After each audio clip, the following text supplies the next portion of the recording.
Ladies and gentlemen, welcome to Classic Car Friday. This weekend's Nice Speed Festival. For the first time, the two events run concurrently. This, of course, is the virtual Simola Hillclimb. My name is Ernest Page. I'm joined by Daniel Haynes. You can see him on the left of your screen over there. Daniel, the excitement has been building up for weeks and weeks. The team from Monarch have been working hard. The team from ATK have been working hard. And of course, Kailami 9 Hour has been powering this event. But here we are. Classic Car Friday has arrived, my friends. Welcome to the virtual commentary booth. Oh, I cannot wait for this, Ernest. I'm so pumped up for it. I mean, I think all the drivers are as well. It's going to be a classic. We've got three classic cars and very, very different. It's I've never done something like this before. I really can't wait to see how these drivers get on and how they cope with a couple of these cars. Well, I'm sure many people are watching this for the first time, so I'm going to give you guys a breakdown. A couple months ago, we ran the very first virtual Simola Hillclimb.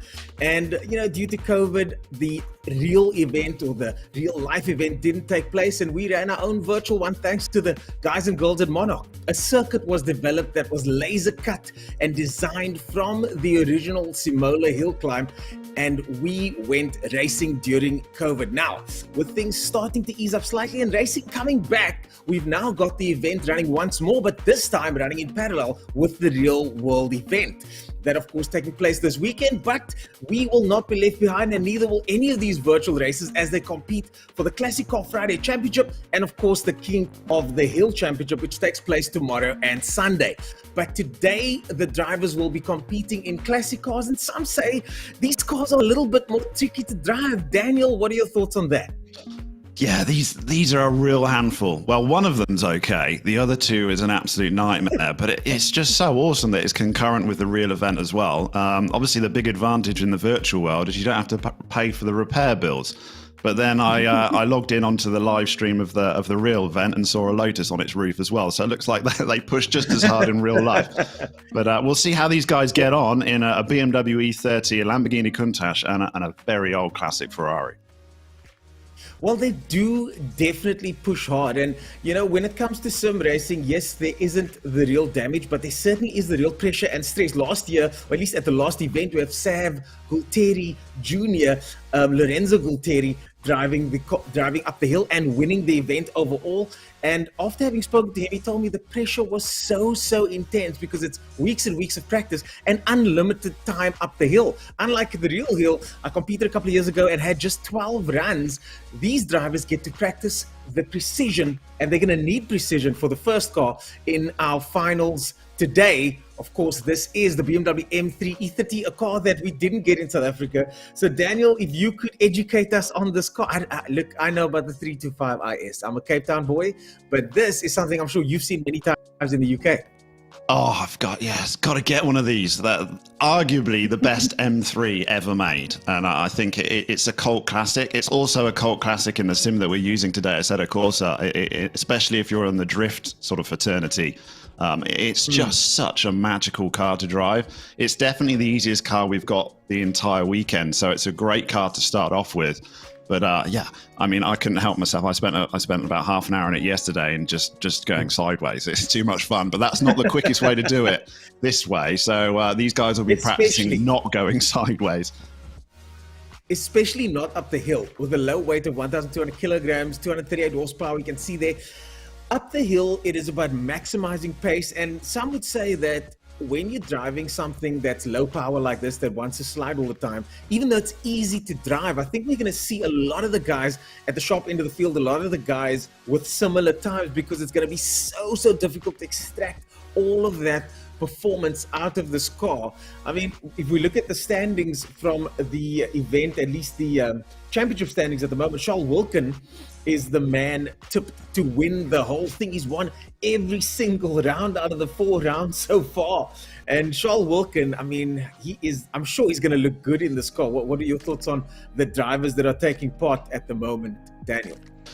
Yeah, I think obviously Charles is a bit of a favourite based off his championship, but the difference is they've had hundreds and hundreds, some of them thousands of runs up this hill in the normal championship, and this time they've got one. So no wonder they're so nervous about it. And you've got a car like the BMW where you've got to carry as much speed as you possibly can and avoid those tricky tyres. So it's how much risk you're prepared to take. So I was speaking to Charles last night, and the feeling is that you don't really need to win every round. You just need to be up there or thereabouts and then go for the average. But that's so easier said than done. I know he's nervous about it, and I think every driver taking part is going to be nervous about it. Well, just look at the gap there. Jeremy de Villiers in first place in seeding. He is fourth in the overall championship standings, but that goes out the window today because it's all about today. And as you said, it all comes down to that one run up the hill. I mean, the pressure that these guys must feel, there's absolutely no room for error. Charles Wilkin down just 3 1,000ths, or at least 9 1,000ths of a second over there in second position. But Charles, you know, what you said about him earlier on is so accurate. I mean, in the last competition, consistency would have done him many favors. He was fastest overall. I heard. And then unfortunately didn't perform as well in the competition. And I think he's going to look for a change of strategy. Once again, he's clearly one of the top guys here, at least top 2 or 3 in every single measurable metric. But it's all about keeping the composure today. We know he's got championship temperament. All he's got to do is string it together somehow today so he can pop out the faster guys like Jeremy de Villiers. Nathir Peterson there looking good. He's down in 6th place in the championship. The championship consisting of 4 rounds held over the last couple of weeks, and all those points then aggregated with Charles winning all 4 rounds. But as you can see here in the seeding results that have taken place recently, Nathir in 3rd position, Ruan Stevens in 4th place over there, Mornay Deploy, who's got a vast history in sim racing. He does a lot of iRacing and tin top racing. So I think Mornay Deploy might be someone to watch here because he's got lots of experience in the tin top space. Another familiar name there, Yassi Manuel, of course, Leon Leroux from the Pro Series. He competes in the GT3 category of the Pro Series and has seen lots of success there as well. Dennis Mitchell, another familiar name from the previous championship, and Carl Stig there making up the top 9. These are all your qualifiers for today's event. And I mean, can you believe it, Daniel? We are here. I'm so nervous for these drivers because, again, think of any competitive sport where absolutely no mistakes are allowed. They get 1 run in each car, 3 cars today, and drivers will be starting off with this, the legendary BMW E30 M3. Unbelievable. I'm nervous for him as well, because I mean, even though you're looking and you're thinking, well, you've got Jeremy de Villiers and Charles Wilkin that are sort of like ahead of the field with a bit of a gap. It doesn't matter on 1 run. Anyone could put in a blinder on 1 run, take a risk. I know Charles is expecting times to be a lot less than these seeding results because no one's really going to push that much risk. It could be anyone's. Well, the thing is, they can't push as we now make our way into qualifying because there are these tires on the side of the circuit. And I remember going up the hill, those tires were very scary in real life. But the bonus thing about them is that they don't at least they don't destroy the car. Whereas at the moment, as we go to our 10th place seeder over there, Jeremy, that is, looks like Jeremy VVV as they call him, pulling up with the BMW M3. If these drivers touch those tires, they've got a massive problem on their hands. So here we go. Engines set and ready. Is left-hand drive BMW M3 on the start line, and they're first going to make their way down the hill and then into the right-hand. We wait for starting orders. We've got camera there on Jeremy, and let's see how he does. Getting some sunlight there by the looks of things. So he looks focused though, doesn't he? Look at the focus on his face. He's focused and comfortable, yes. He'll have to be, because this really is all to play for at the moment.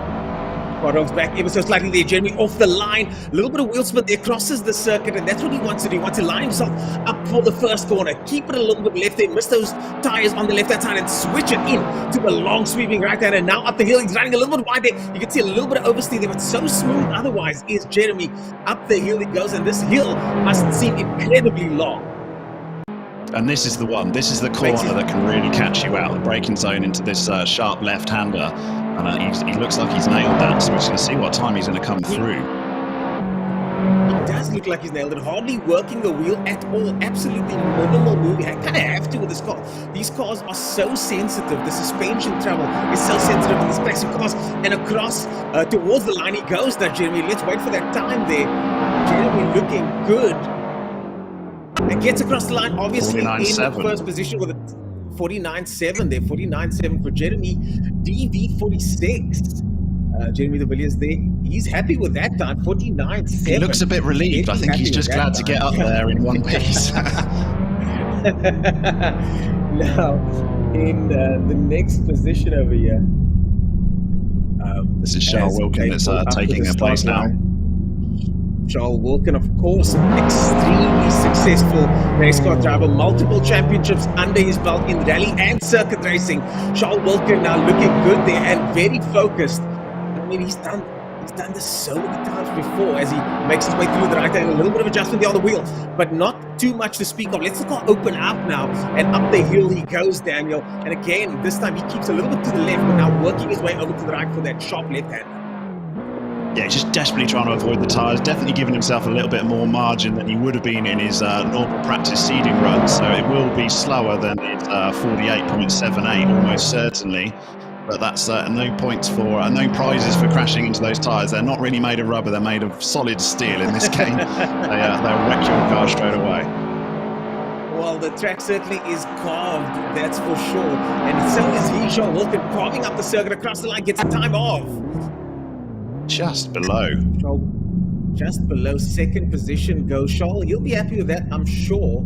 Charles, obviously, this is just qualifying, so it's just working out which order they go in for the final run. So it's more to settle the nerves. These drivers can just settle down a bit and take a practice run. It's not super important if you make a mistake here. Yeah, Charles Wilkin just 0.057 seconds down. So not too bad. He'll be happy with that. Into manual. Somebody using a manual gearbox over here. No paddle shifts. Oh, we got a mistake. Big crash there into the side of the circuit there. Huge crash there. And into the side of the circuit there he goes. Unfortunately, that will not count. That will not count there.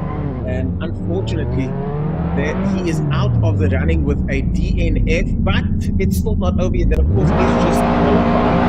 That is just qualifying as got Stevens off now. He's the fourth guy off. But yeah, it doesn't matter so much. They just need to. This is just for seeding on where they go for their final run. So yeah, Peterson can still come back, but he's going to be starting first in the actual main run. Up the hill, very steep section over here, and as you mentioned, Daniel, this section coming up now. Downshifts into third gear, very slow, gingerly around there. I think he's taking his time around there. Yeah, that's a difficult corner. Not so bad in the E30, but in the Countach, in the next car we go to, it is an absolute nightmare, that left-hander. And so, suspension compression is a very real thing on this game. You can feel the suspension travel on these cars, and you can't change direction quickly. And that's the thing about the hill, isn't it? Across the line he goes. Waiting for that time. Yeah, just got to be really smooth and carry speed on the E30, yes. And it's also like getting the right gear as well. You want to be like holding third for as long as you possibly can up this hill. A lot of time to be gained there. So we're just waiting for this time to come up. That does seem to be an official time. So we're just waiting for those times to come up there. And the next driver makes their way to the start line. This looks like Morne Deploy, as I mentioned earlier, on a rich history in tin tops, and I think he should be fine because he's driven these kinds of cars extensively over his sim racing career, very successfully in iRacing, and I mean, if you look at all the cars that he's driven in iRacing, I think he should be fine in this BMW tin top N3 of his stock standard car in game. That's a little bit wide. That's a bit of a strange line. There has to be a handful there, but he catches it. This E30, I think guys enjoy driving this, to be honest. This is one of the favourite cars. I can't imagine anyone sort of really struggling with this one. But the Countach and the Ferrari will be much trickier. It's a good one to start with. Morne Deploy looks very focused, wrestling his wheel with his gloves on.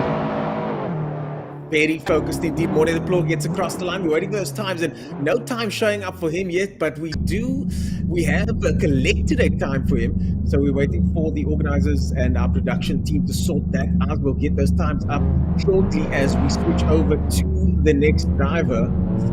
And there you go, the times are. Morne Deploy in fourth position. So he gets fourth position, 1.7 seconds down, so that mistake did definitely cost him.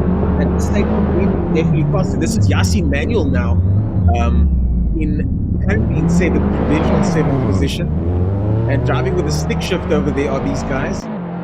You get extra points for using the head shifter. That's much respect here from Yassine Manuel. We really, really like to see that one. I certainly wouldn't be going with the stick shift, but I think the timing on the stick shift is slightly better than with the paddle shift. Sometimes it can actually sort of help you get into a bit more of a rhythm. Yes, indeed. I think we've lost him. I think we've had a disconnect there from what we've had a disconnect from Yassine there. Yeah, Yassine's going to have to sort that out. He gets disconnected, unfortunately.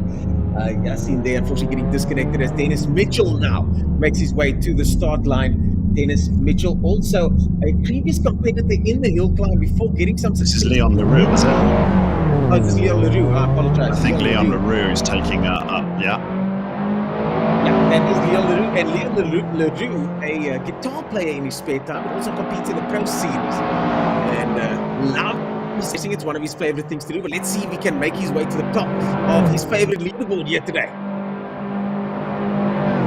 Yeah, again, looking super focused. All the drivers are really, really focused. First round, just shake some nerves out of the way, and this is the way to do it. Just on not a super important qualifying run. Just get yourself settled is what they want to accomplish here. Exactly. I think setting that baseline time, getting those baseline lines, getting that baseline braking point, turning point, exit points, etc. Just getting your eyes sort of zoned in, because the adrenaline pumping competitive environment is totally different to practice. So Leon Leroux gets across the line there, currently goes into fourth place, 1.7 seconds behind Jeremy van VDV 46 in first place. Shaw walking in second there, but Leroux makes it into fourth. We've got somebody with a VR setup. This is Dennis Mitchell, our first VR driver, so interesting. He'll have a bit of advantage later on in the Ferrari in VR. Definitely the visibility is much, much better in VR than it is on the monitors. Why do you say that, Daniel? Because as I speak, the Ferrari had such big arches on the front, you can't even see it on a single screen, whereas in VR, you can actually see the whole car in front of you. So that was a big problem for Charles Wilkin when I spoke to him. He's like clipping the front of the Ferrari on the tyres. Interesting, very interesting. Look at him taking a glance over to his right-hand side. Of course, the VR setup just feels so incredibly immersive as Mitchell makes his way up the hill there. Nice gingerly downshift, gets it sideways, and unfortunately, because of the nature of the hill, I learned this the hard way, that oversight does not work going up the hill. It causes the car to slow down too much, you lose too much momentum. So understeering car is actually better, and although it's a bit more fun to get it sideways through some of those corners, it's certainly not ideal. So I think that will cost him ever so slightly. But Daniel, let's have a look at that time and see what the clock says. Also a no time, so I have to go back and fix these no times because I don't see anything wrong with that run there. There we go. There's some times coming up on the screen now. So definitely the times are a lot slower in the seedings. It just shows when they've just got the one run, they're almost a second slower than where they were in the seeding runs. So just making sure they get to the top without clipping those tyres. Yeah, make sure you get to the top. Me personally, I would take this car in this exact color. Ice white, me please. And off he goes. I think this car looks good in any color, to be honest. It's such a classic BMW E30. Definitely. I mean, I might be a bit biased, but definitely the best M3 BMW I've ever made, I think. Look, I'm not sure if that's for me personally. I'll go for the M3 V8, but again, we didn't get this version in South Africa, so it's a bit of a cult classic in Europe. Yeah, we hated on you guys for a while, but we decided to build our own, and we built the 333i and of course the BMW 325IS as Ruan Stevens now makes his way up the hill. It's just a demonstration on how fun you can make a car with only 238 brake horsepower, which is such a small amount for by today's standards. Not to 100 in only 7 seconds, but it is just a hoot. Yeah, you could take an SUV not to 107 seconds these days, but it's not just about out-and-out speed, isn't it? As he gets across the line and very slowly makes his way across the line there, 2.3 seconds down, and I don't think he was pushing it all there. I think he slowed down as he got to the finish line, maybe holding his cards a little bit close to his chest there, but Ruan Stevens across the line. That's our final driver there. He takes a sip of his coffee, a much deserved sip of his coffee there as he gives me a smile. And that is it for the first heat of qualifying, ladies and gentlemen. We're going to go to ads now, and we'll be right back with the first race of the day. This is Classic Car Friday, and this is the Simola Virtual Hill Climb. We'll see you after the break.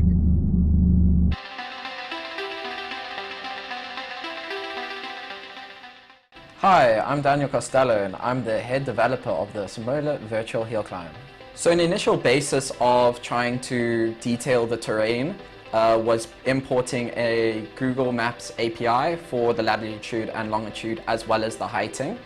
And then moving on from there, we got some good bumper camera footage that include pitch and roll, which was extremely accurate to start developing the road surface itself and all of the little nooks and crannies that happen within the road. Later on in the process, we started working on the modeling. So this pretty much took a photo of, say for instance, the estate's gate, and sort of modeling from scratch all of the textures, all of the model's heightings, the glass panes, all of that, just from a photo. So that definitely took a while, as well as making from scratch the humans and the buildings, and it was quite intense within a 3D modeling space.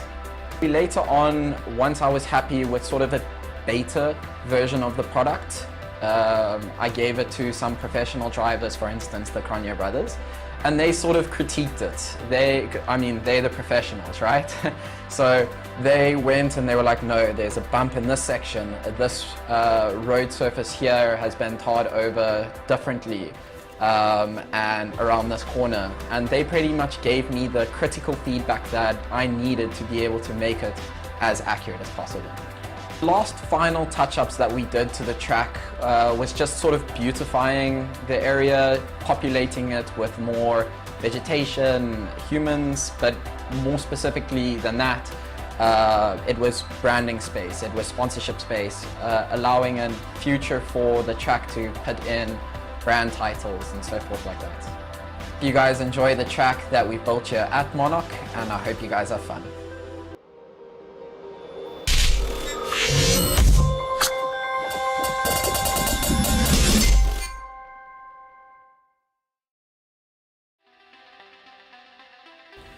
Well, you know, when they invited me to come and experience the Simola virtual hill climb, one has got an impression about the real life event, but nobody has ever told me that we're actually going to experience this. I must tell you that I was hugely surprised as to the quality of the product.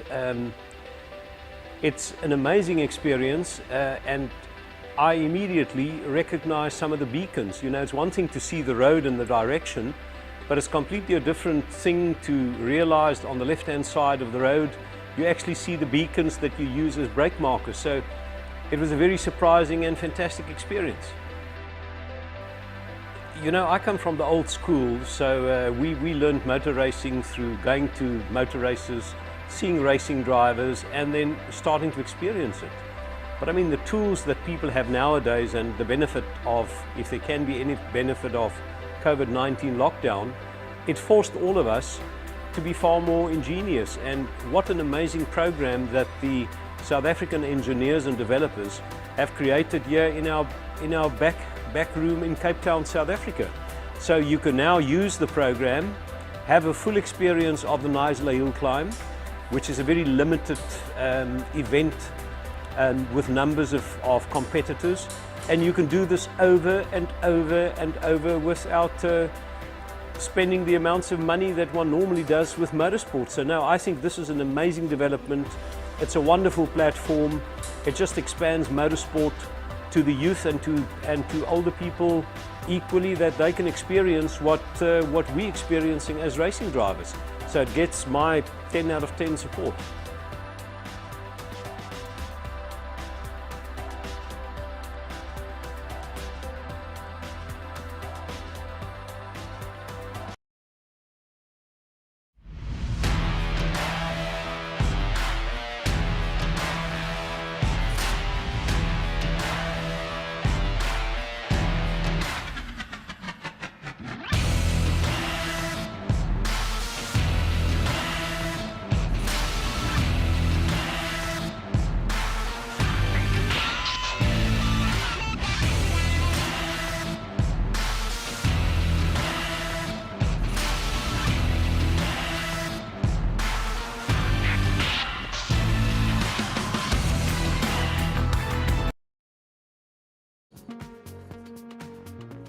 Well, there you go, folks. The end of the first heat.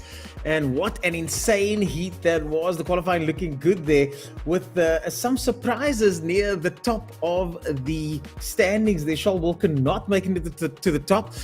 But I do think, Daniel, that these guys are somehow playing a little bit of strategy into the qualifying. It's not necessary for them to push hard. Just going back to one of those ads there, so Andre Besaidenout, the 3-time winner of the hill climb, the real world hill climb, giving this the stamp of approval because the circuit is designed to absolute perfection, so the drivers can actually then decide how hard they want to push because they can feel how hard they want to push. It's such a good simulator, Daniel. I mean, I've got your picture up over here. You've obviously got a crazy setup at the back there. What are your thoughts about how realistic the circuit was and what the drivers were doing now in the first qualifying? Yeah, I took it for a good spin yesterday afternoon, and yeah, the bumps are all there. I mean, it really is a bumpy circuit, but it's a bumpy track in real life, isn't it? So that I think it's pretty well done.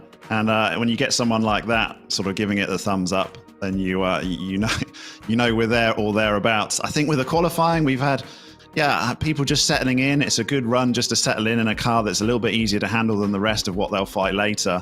And there was an argument to be made that if you get the fastest time and you go last, you sort of know what time you've got to beat. But equally, you're sat there stewing for longer, aren't you? And that's not nice either. So I'm not 100% convinced where you want to be. I think guys probably weren't too bothered about their qualifying run. They'll be more focused on this next one and not really too worried in which order they go in. Yeah, certain drivers we saw they slowed down near the end. And I do think that going last is not ideal because the pressure, it will then absolutely be mounted to fever pitch because you know exactly which time you need to beat. And maybe you know that you've only ever achieved that time once or twice. So now it's all to play for. I don't know if I'd want that kind of pressure, but that's what this kind of event is like. And that's what this type of event, Gymkhana and other disciplines like this, with such a short time span, you've got one chance to get it done. And if you don't get it done, you might end up in the kitty litter, which in this case is the side of the mountain or an embankment. Yeah, and then no time is that's it. You're finished. So you can't. You don't put everything down to just win this one car. You've got 2 more to go. So it'll be about averages as points go. So if you know you can't beat the time, you just want to get to the top. But you can completely lose the whole day here just with the easiest car, the M3, if you don't finish. So you've just got to get up there, not worry too much about it. Also, I think if you go last and you think, wow, that's quite comfortable, I can do that time. Equally, it's very hard to dial back what you're used to in practice. I think you just got to put it. You just get so used to your rhythm. You just got to send it as you have been in practice. Well, that's the one thing about sim racing. I think that's a bit more difficult than real world racing is that in the real world, you can dial back 1/10 very, very easily as the standings come up. But, in sim racing, you try and down back and now the rhythm is completely out, the markers change, all that kind of stuff. So, it's always best just to go all in, I think, as we look at the standings. And Jeremy de Villiers in 9th position there, which means he was our fastest driver there. So he's going to be going first. Jeremy de Villiers, then Charles Wilkin after that, Ruan Stevens, Leon Leroux. I think they go in reverse order, don't they? I apologize. So he'll be I apologize. Carl Stig goes first, but Jeremy de Villiers was our fastest driver. So Carl Stig goes first as he crossed the line in 9th position. And we saw Nathir earlier on in 8th place. Morne Deploy, I think it was, that coasted over the line. So we're going to see now if these guys are going to end up in the same order, which I absolutely doubt. Charles Wilkins, for the first time now, taking a little bit of pressure off himself here in that first run. Or Jeremy de Villiers now suddenly applying that pressure. But all to play for now as we get ready for the race 1 start, where drivers will take the BMW E30 M3 up the hill of the virtual Simola Hillclimb. Of course, the real Simola Hillclimb Classic Car Friday also happening today on live stream. So feel free to swap and change between the two, but don't leave us for too long because the action is continuing here today. Thanks to our guys and girls at Monarch. I mean, you saw that commercial earlier on. Honestly, Daniel, I've been waiting for certain circuits, South African circuits, to be designed for years and years and years on many sim platforms over the years. And finally, there's a company that does that locally and does it properly. And I'm proud to be involved with the guys and girls from Monarch. And I'm proud to be here today because the circuit, after having spent some time on it, this and top secret local circuit that hasn't been released yet, gotta say they've nailed the brief on this circuit. So I look forward to see what these drivers can do up the hill. Some of these drivers having been up here for real, such as Charles Wilkin and many others. Let's see how things go as we make our way into race 1. And we got Charles Wilkins, got such a big pedigree in real world racing. I mean, rally driving, he's done full series. And I was speaking to him last night and he said that in some ways, he gets more nervous doing these virtual events than he ever did on the starting grid of a rally, and that's just insane. It blows your mind, but he takes it seriously, and he was adamant that the skill is it passes over. So he's super impressed. I mean, that's why he spends his time in the Sims these days, and is quick as well, just like he was in real life. But he's just got to try and keep. And he said it himself. He made a mistake last season. And he's just got to try and keep his nerves under control, and he's got to watch 7 other guys go before him before he gets there. So I'm really interested to see how he gets on and whether he's learned anything from when you commentated on him over a few months ago. Yeah, I hope he has, because certainly the potential is there. And, you know, as commentators, we have to not be too biased. You know, I think sometimes I choose my favorite. Certainly, I've been guilty of choosing my favorite drivers simply because I'm a fan of the sport and I respect their abilities.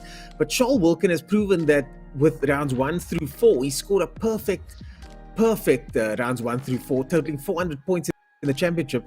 And I mean, nobody else has been able to come even close to that. Michael Koenig was in second position, but Charles Wilkin certainly has proved that he is able to compete with the best.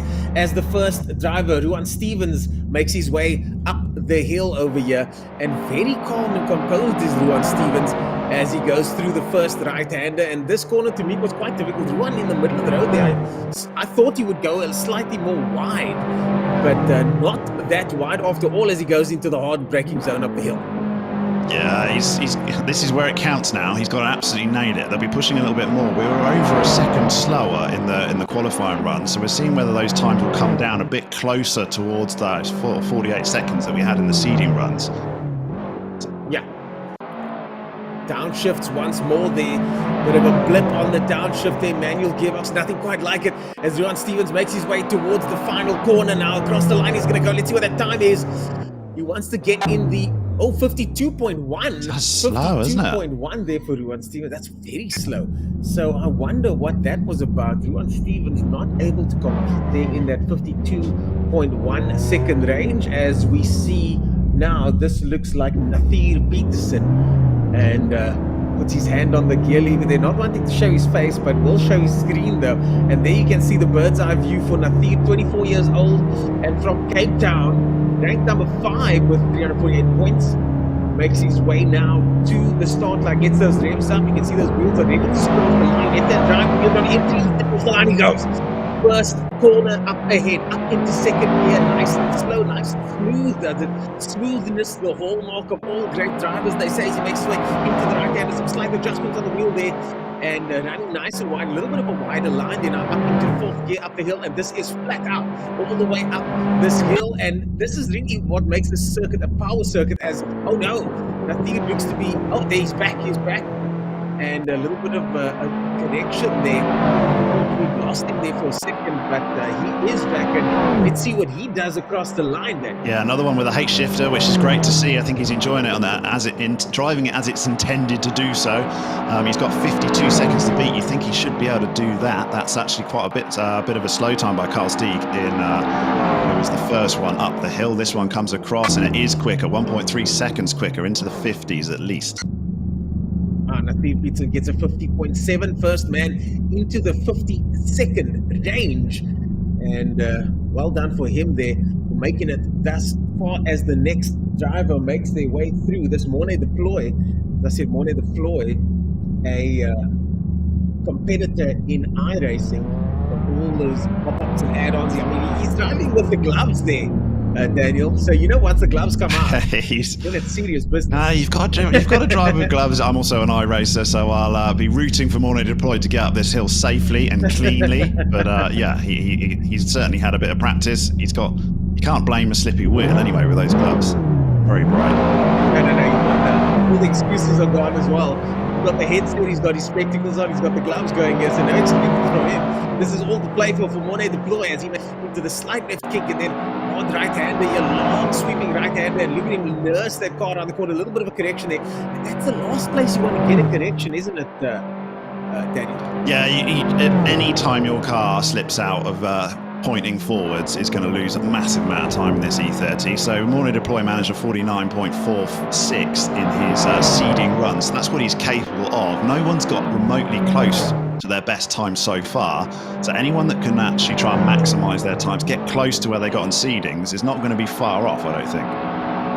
Yeah, to deploy using the paddle shifters over there and lots of aggressive maneuvers on the steering wheel. Yes, he's pushing quite hard by the looks of things. Not as smooth as some of the other drivers. Gets into the top shot of the 50.5. 0.2 of a second up. Morning Deploy gets his 50.5. And here we see the VR goggles come back out again. And this is Mitchell, Dennis Mitchell, with those VR goggles. And let's see if these VR goggles are going to stay stead. Morning Deploy there, currently leading off, and this of course is for points, Daniel. So this is all to play for now with Morning Deploy currently scoring the highest amount of points so far. Dennis Mitchell, IT in Cape Town as well. Cape Town boys representing, currently ranked 4th place and looking to get onto the top spot. Right hand, the 80k corner over there. I think every driver's giving a lot of respect to the tyres, as you'd expect in round one. Maybe as we start going towards the later stages, might take more risk. And he's done well, 50.54. So he's beating Morning Deploy, even though in seeding, Deploy was a lot quicker. Yeah, Dennis Mitchell there with a 50.5 in first place over there. And once again, I think we got a frozen screen on the right-hand side. And you're right, the guys are staying far away from the tires. I do think in the iteration of this competition, they took more risks. But I found that with these classic cars, as Yasin Manuel makes his way, just 24 years old, with these classic cars, it's really tricky, man. Wheels are so necessary in these cars. Suspension so soft that I do think the drivers are taking it a bit easier. I agree with you on that one, Daniel, as we make our way through the first corner there. 80k sweep, the 80k sweep up the hill, and Yasin Manuel currently in provisional 7. He's still got to set the time, and it's so cool that we've got these webcams on screen here, Daniel. Look at that downshift. Perfect downshift there from him. Nice and easy, nice and smooth. Not two adjustments there from Yasin Manuel. Yes, he had a disconnect in his first qualifying run, so we're desperately not wanting that, but see whether he didn't really get as much of a practice as the other guys, but he's there with his H shifter, and he's going to come up across the line shortly.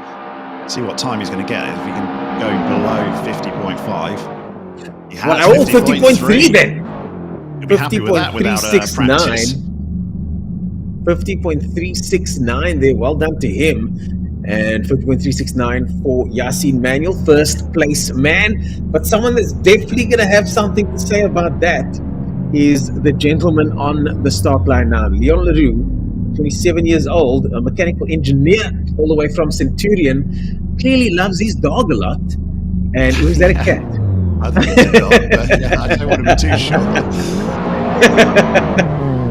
Oh, lots of wheels put off the line. They leaves 2 black lines, and I don't think that's what he wanted. No, he dropped the clutch there, and I think he would have definitely lost a bit of time. But yeah, Leon Leroux can do a 49.467 in his seeding. So all these drivers are capable of absolutely nailing this. It's just whether they're prepared to take the risk, clipping the tyres. Clipping the tires, takes a break up the hill there, now back into focus mode for the left-hander. You can see he hasn't blinked yet. As soon as these corners start, they don't blink at all. Big time there for Leon Leroux now, and now gets settled for the next complex section of corners, the 80k right-hander over here. Yeah, we need to get some eye drops for some of these guys. I'm a bit concerned about that. Because he is incredibly focused, is Leon Leroux. Yeah, you're right. I don't think he's seen a single blink from him yet. He's holding his eyes open for 50 seconds as he gets across the line, and he's 4 tenths down. 4/10 of a second down is Leon Leroux in 4th place, but still everything to play for. Still everything to play for as Ruan Stevens now makes his way onto the start line. Looking very relaxed as Ruan Stevens all day long today. Not really perturbed at the moment. Stevens currently ranked in 7th position, law student from Pretoria, just 23 years old.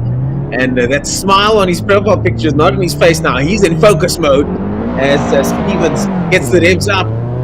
Much better start, or a little bit of wheel spin there as well, but the car did seem to go forward, not excessive amounts of wheel spin there, Daniel. I think he got a good start, and we're starting to get close to the really quick guys, because I mean, Ruan Stevens did a 49.3, so he's capable of some real blistering times. And as we start getting these last 4, we'll be expecting them to, quite frankly, cross the line in 1st place, knowing that there's quicker guys even still to come. Oh, very gingerly around there. He's not happy with that. He gives himself a bit of the old shake of the head there. You could have done better than that. I think he might have lost a hell of a lot of time there. He got all sorts out of shape. Yeah. And the mistake that you don't want to make is try and gain that time on the last sector. You know, it doesn't work that way in motorsport. You can push a little bit harder. Still goes third, though. Still not bad at all. Still goes third. You can see he's not 100% happy with that there. He knew that there was more time in hand. And now someone that we all certainly watching, Charles Wilkin, pulls up to the start line. Charles Wilkin, as we mentioned earlier, very pedigreed in all sorts of motorsport. You can see his overalls there in the background. Sponsored by Konica Minolta, so you know he's been around for a while.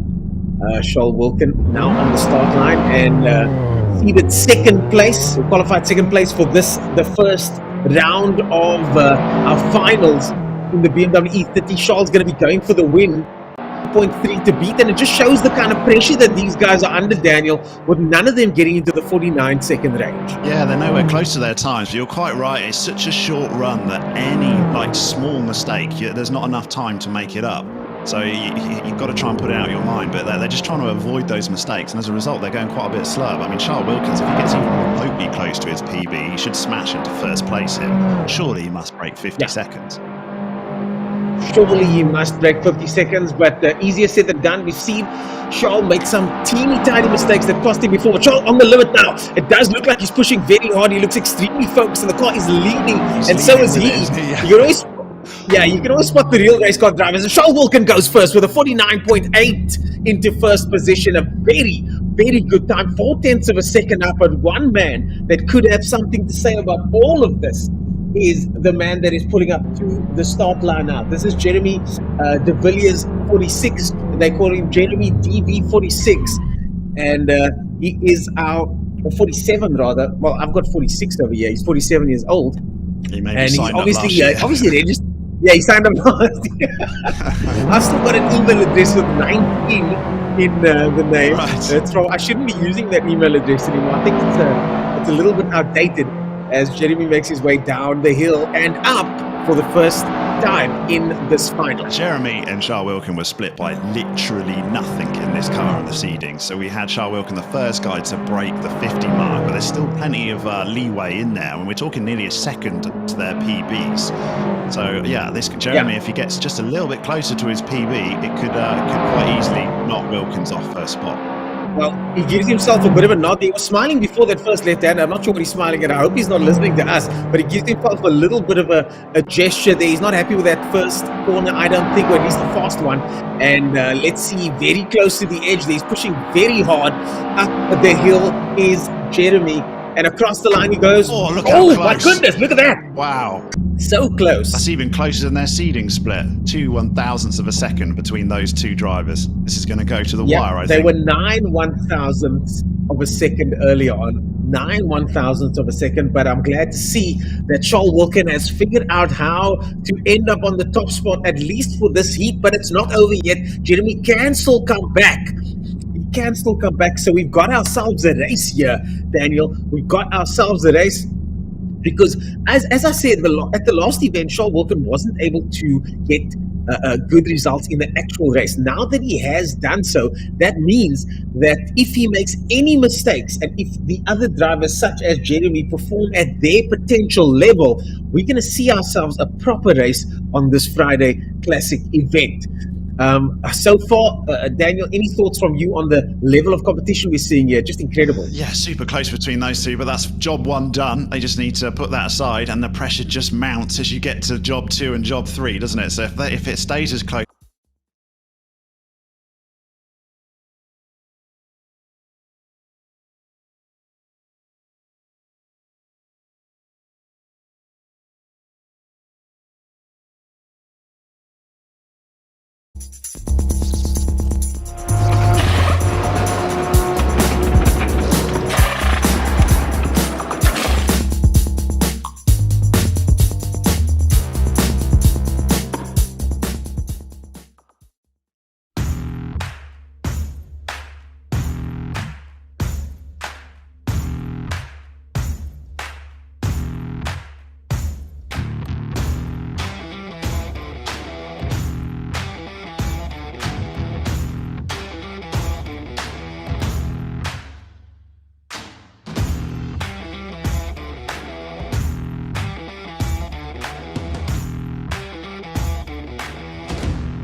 Well, you know, when they invited me to come and experience the Simola virtual hill climb, one has got an impression about the real life event, but nobody has ever told me that we're actually going to experience this. I must tell you that I was hugely surprised as to the quality of the product. It's an amazing experience, and I immediately recognize some of the beacons. You know, it's one thing to see the road and the direction, but it's completely a different thing to realize on the left-hand side of the road, you actually see the beacons that you use as brake markers. So it was a very surprising and fantastic experience. You know, I come from the old school, so we learned motor racing through going to motor races, seeing racing drivers, and then starting to experience it. But I mean, the tools that people have nowadays and the benefit of, if there can be any benefit of COVID-19 lockdown, it forced all of us to be far more ingenious. And what an amazing program that the South African engineers and developers have created here in our back room in Cape Town, South Africa. So you can now use the program, have a full experience of the Knysna Hillclimb, which is a very limited event with numbers of competitors, and you can do this over and over and over without spending the amounts of money that one normally does with motorsport. So now I think this is an amazing development. It's a wonderful platform. It just expands motorsport to the youth and to older people equally, that they can experience what we're experiencing as racing drivers. So it gets my 10 out of 10 support.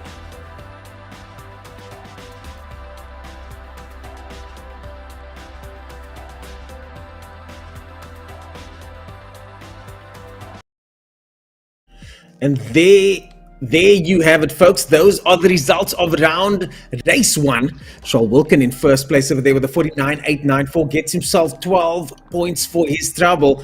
Charles Wilkin finally managing to shake off those gremlins from the first time we held this event just a couple short months ago, and manages to get himself 12 points. Jeremy de Villiers so close, as you can see, 2 1,000ths of a second. Dan, how close exactly is that?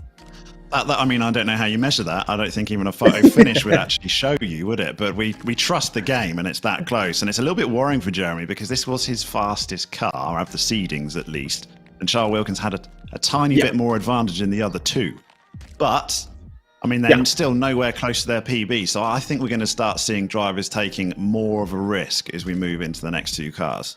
Indeed. Someone that has taken a bit of a risk. He managed to qualify 8th in the championship standings, sees himself into 3rd place. Yasin Manuel from Cape Town with a 50.3 8 points in the bag, and it just shows you that the pressure of this type of event, it's such a pressure cooker in there that you can certainly separate yourself from the rest of the field just by putting in a banker lap and not trying to go maximum attack or not cracking under the pressure. And certainly Yasin Manuel has not done any of those things. He's put in that banker lap. 50.3 sees him in third place. Dennis Mitchell in fourth place over there, looking good with a 50.4. I mean, the mid pack is absolutely jam-packed with Ruan Stevens, Morne Deploy, and Leon Leroux, all within just a few tenths of a second. So is Nathir Peterson, but unfortunately Carl Stig there with a 52.1. He's going to want to push a little bit harder, gets himself 2 points for his troubles though, so well done to him. He's still in the fight. It's not over yet.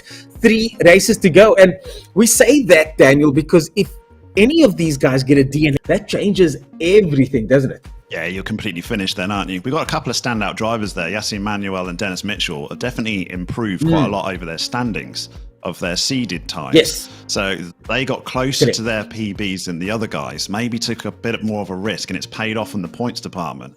They can do the same going forwards. You never know. One DNF from our front two, and they're basically out of it. That's as the pressure just keeps on building as we move into this absolutely awful vehicle of the Lamborghini Countach. Okay, so why do you say it's an awful car? Personally, this is one of my hero cars. I'm not a big fan of this one that's on here at the moment. This, of course, is the anniversary version with the giant bulging arches and wide body kit. I prefer maybe that's, as you can see, the 25th anniversary badge on the back there, but I prefer maybe one of the LP or the 5000S, the typical wall post Lamborghini Countach. But what about this car? It's still a hero car. I mean, I had it on my wall as well when I grew up. This was actually, the one in the game is the 1983 version, V12. But, I mean, they say never meet your idols, don't they? And I think with this one, they do. Never drive your dream car from a childhood. Because once you get behind the wheel of this thing, it's it's terrible. It's a real handful. No. It is. It really is. I would imagine so. It's got that giant 442 horsepower V12 engine hanging high up at the back. It's got no weight in front and fat giant tires trying to get all that power down. As we now look at the seeding results in that car, someone that's managed to separate himself big time here is once again Charles Wilkin with a 0.2 of a second advantage over Jeremy de Villiers in that Lamborghini. Nathir Peterson there in third place. Yasin Manuel all the way down. Morne all the way down in 6th. So it's going to be interesting to see if the results from seeding somehow correlate to the results from round 1. Daniel, your thoughts on that? Yeah, I don't think any of these drivers are going to get anywhere close to their PBs in this car because for me, it's the hardest car of the weekend. It's just got a tendency to just randomly kill you for no reason. So if you carry too much speed into the corner, it's just got understeer for days. So then you're going to drift off into the tires. But then if you try and put the power down too early, the back end's gone. So it's a nightmare. I think people will be on purposely more cautious on here because getting a DNF in this Countach is going to be very easy. Yeah, so 4 seconds a lap faster so far, thereabouts, compared to the E30 as we make our way to the first part of our Lamborghini Countach experience. And as Daniel mentioned earlier, never meet your heroes. And Charles was one of his. Of course, the one on screen was the 25th anniversary. This one over here looks like the 5000S. I think it is. It is, yeah. Or LP, is it the 5000S? Yep, that's the 1983 version, as you said. And oh man, come on, Daniel, what's not to love about this car? Look at it. It looks amazing. Oh no, it really does. He's just warming up. I thought he stalled there. He's doing just a bit of rear tires. tyre warming, I think. There's a bit of a tactic possibly from Charles Wilkins we're going to see. With the revs all the way up there. Brilliant launch from Charles Wilkin there. I mean, he had the revs all the way up, but not too much wheel spin. And I don't care what my co-commentator says. I am enjoying the view at the moment. Whether or not Charles Wilkin is enjoying the drive, that's another story. As he understands his way through that first corner, you kind of want to get a little bit under so you can see the car floating across the circuit there as he makes his way and lines his way up for that hard left hand. And now hard on the brakes there, tucks it in very tight there. And you're right, Daniel, the car does push a little bit. It does, it really does. It's almost impossible to avoid the understeer, but also you've got downshift so late because the diff just completely locks. I'm really struggling with it, and it's a problem with sim races generally. We downshift too quickly, and Charles was well aware of that when I spoke to him yesterday. Yeah, so in the real world, in a car like this, you clack your way through that gate. As Charles gets a 45, you manage the 44 Not bad. in That's the not seeding bad. round a little bit. Yeah, a little bit off, but not too far off, about 7/10 of a second or so off as the next Lamborghini makes its way through a very expensive grid of cars here. I mean, I can't imagine that these owners would be wanting to drive their Lamborghinis up the hill as we now get Mr. Miami Vice over here, Jeremy de Villiers, in the ice white Lamborghini, or is he the Wolf of Wall Street, maybe? Or Don Johnson? Yeah, I think you're right though. If you own one of these, they're what? They're over $400,000 these days. You're not going to drive up this hill. It probably wouldn't make it anyway because it'd probably break down before it got to the top. Let's be honest.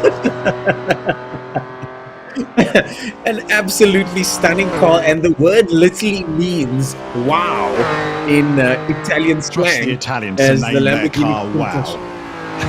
Only the Italians Exactly. would do Well, that. trust you guys to come up with a website called carwow.co.uk. Okay, Okay.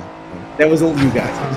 But it's got a reputation, even of the owners of this car, as being a horrible car to drive. Really, really heavy clutch. I mean, they said it's not comfortable. You've got the pedals to one side and everything. It's a looker, though. It really is. Oh, sideways across the line. Oh no, Jeremy goes into the wall. That's a DNF for Jeremy. Oh my goodness, he rolls his eyes. And I myself have been guilty of that same mistake across the line. The corner kind of just drifts out with you, and Jeremy gets a DNF, and he could have just single-handedly taken himself out of the running there, because a DNF is going to cost him all of those points. This is just oh my goodness me. This is working out the seedings on their next result. But if you get a second DNF, Yes, you haven't correct. got a fallback time. That's what the qualifying's for. Then you don't have a fallback. So that is taking him ever so closer to a potential disaster. Luckily, no disaster as yet, as this is still qualifying, and Jeremy can take from that and hopefully learn from it and take it into the next part of this competition. Very gingerly there through the left-hander, gets it a little bit sideways there. Then you're saying he went from understeer into oversteer there, Dan. Yeah, it just wants to kill you. I'm telling you, this car is dangerous, even in the virtual world. I mean, I felt a bit sick after half an hour in it. I'm not going to lie, because I spent more time facing backwards than I did forwards. So I'm quite impressed there. And it just shows you the level. Yeah, the level of these guys driving over here. Gets a time of that is 0.42 seconds off there. That was Which is not Nathim. bad for his, considering his seeding not time was shabby a at all. 45.2. I mean, and Charles Wilkin had quite a big advantage in this car, so he definitely spent quite a bit of time. Why do you think he's got an advantage? Because of the seeding time specifically, or any other reason? I mean, you spoke to him last night, so I'm sure you got a little bit of inside information there that's hopefully on the record. Yeah, no, I mean, I think he has spent quite a bit of time in the Countach because it is so difficult, and his seeding times just show that advantage. It's more of a gap than anywhere else. Oh my goodness, Dennis Mitchell gets a big moment there, and listen to all that momentum lost there, Daniel. All that momentum lost. Just loads of time's gone. Loads of time. But as you mentioned earlier, this is of course just qualifying for now. So drivers don't have to worry too much about mistakes here. This is where you want to make those mistakes. And he goes up into 4th place, does Mitchell. And of course that would mean 3rd place, because Jeremy did not make that run count. So that run of his doesn't count. So Jeremy there in 3rd place will be moved all the way down the standings. As Stevens now, Ruan, looking at his phone while driving. I'm hoping that's a frozen webcam and he's not just No, multitasking unless he's with just his legs or something. Supreme confidence there, but a bad example to the young drivers out there is Ruan Stevens. Yeah, we can't promote that sort of use. Don't text and drive, No, kids, especially not in this car, I'm telling you now. Yeah, I am an advanced driving instructor, a master driver. We're sponsoring and partnering with the real world Simola Hillclimb, so no texting and driving. Oh, almost hits the tires over there. And that's what happens, kids, when you text and drive. So across the line, just kidding, across the line, 4th place provisional. That should see him up into 3rd place is Ruan Stevens. So it goes up into 3rd place there, provisional 3rd place for Ruan Stevens. And as the next driver makes their way to the start line, the server's just resetting as Morne Deploy gets ready, gloves and all. And yeah, you iRacing drivers really do take this quite seriously, don't you, Daniel? Oh no, we've got a problem. I think. Oh, we really have. We need to Yeah, try the and chill servers, down a little servers, bit. But yeah, servers restarting. we got Charles Wilkin posted actually a really damn good time for qualifying. He'll be upset if he doesn't match it in the actual real run, won't he? Because it doesn't particularly mean a lot. All it means he's got a long wait to go. Because I'm not seeing anyone beating that. Not with our remaining drivers, because they'll all have to beat personal best to get there. So he's basically secured himself the last run in the Countach. Yeah, well, a big sigh there from the driver on the start line now, and he's basically waiting for the 20-second timer to go down. Morne deploy, and Morne deploy. You say he has to beat his personal best. He's going to have to beat his personal best to try and stick it to Charles Wilkin over here in the second of 3 races that will determine our Classic Car Friday champion. We've got 2 champions being crowned this weekend, which makes it quite exciting, Daniel. Morne deploy now making his way. The crowd waits with bated breath as Morne deploy. You can see that car lurches, eh? It really lurches, all that weight hanging over the back axle.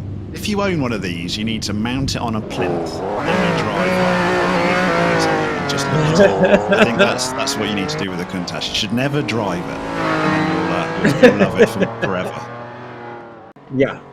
Still, big understeer moment there. You can see. He clipped the tires. That's it. Oh no, Morne deploy gets a big accident there, and across the circuit he goes spinning. He's so disappointed. You can see the disappointment on his face as Morne deploy crashes out in the first corner of the second round, and now suddenly the talent starts bubbling to the top as tiny mistakes make many of these drivers that certainly have shown their pedigree so that, oh man, they're just not going to be able to get those points together.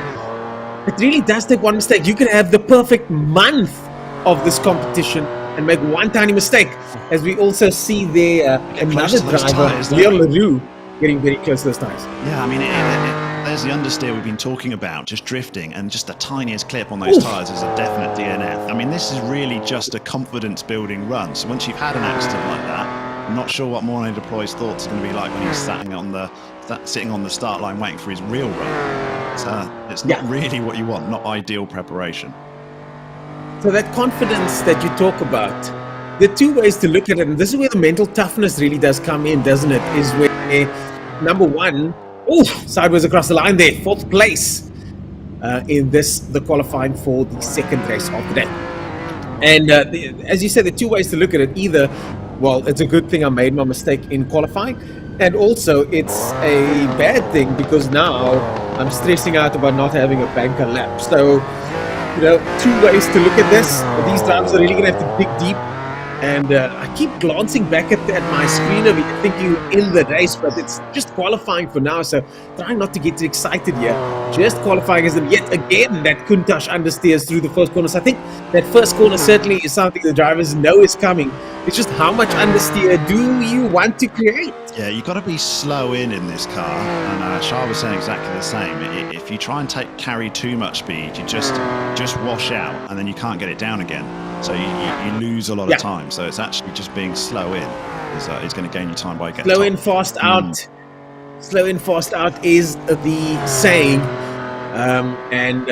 Look, ideally you want to be fast in, fast out. That would be nice. But with this car, certainly. It's difficult. In 3rd place he goes. Well done, Yassine Manuel. And Yassine Manuel, could he be the dark horse of this championship here? Yassine Manuel qualifying all the way down in the championship standings, 8th place. Yeah, you think it may be a little bit of sandbagging in the seeding times there, don't you, from Yassine Manuel? Because he's done well in round 1 and good in the second round as well. Yeah, Stieg gets on. Yeah, the Stieg. I mean, if your surname is Carl Stieg, then there's the reason he's here today. Oh, misses second gear there. A little bit of a wheel spin, or at least lagging on the clutch a little bit in second gear. Goes through the first corner, makes some adjustments, does well there to keep it away from those concrete tires over there. Up the hill he goes.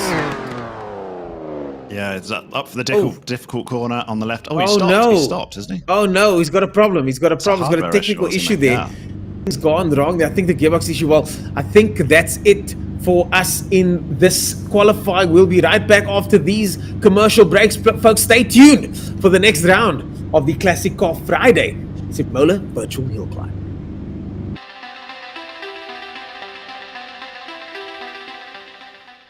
Hi, I'm Daniel Costello and I'm the head developer of the Simola Virtual Hillclimb.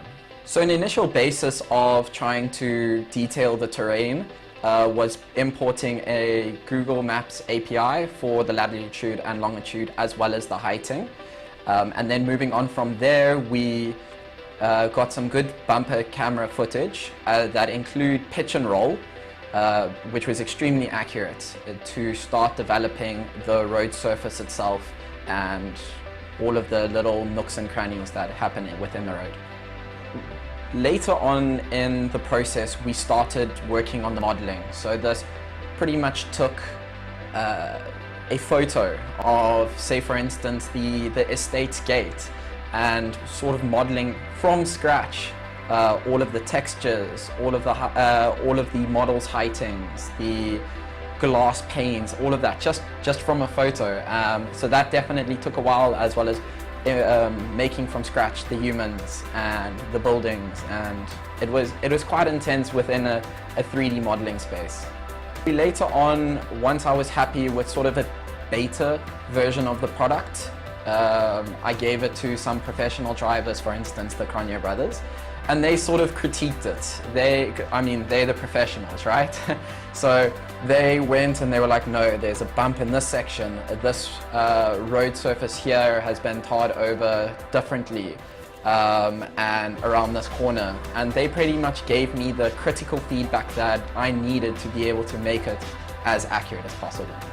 Last final touch-ups that we did to the track was just sort of beautifying the area, populating it with more vegetation, humans, but more specifically than that, it was branding space, it was sponsorship space, allowing a future for the track to put in brand titles and so forth like that. You guys enjoy the track that we built here at Monarch, and I hope you guys have fun.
Well, you know, when they invited me to come and experience the Simola virtual hill climb, one has got an impression about the real life event, but nobody has ever told me that we're actually going to experience this. I must tell you that I was hugely surprised as to the quality of the product.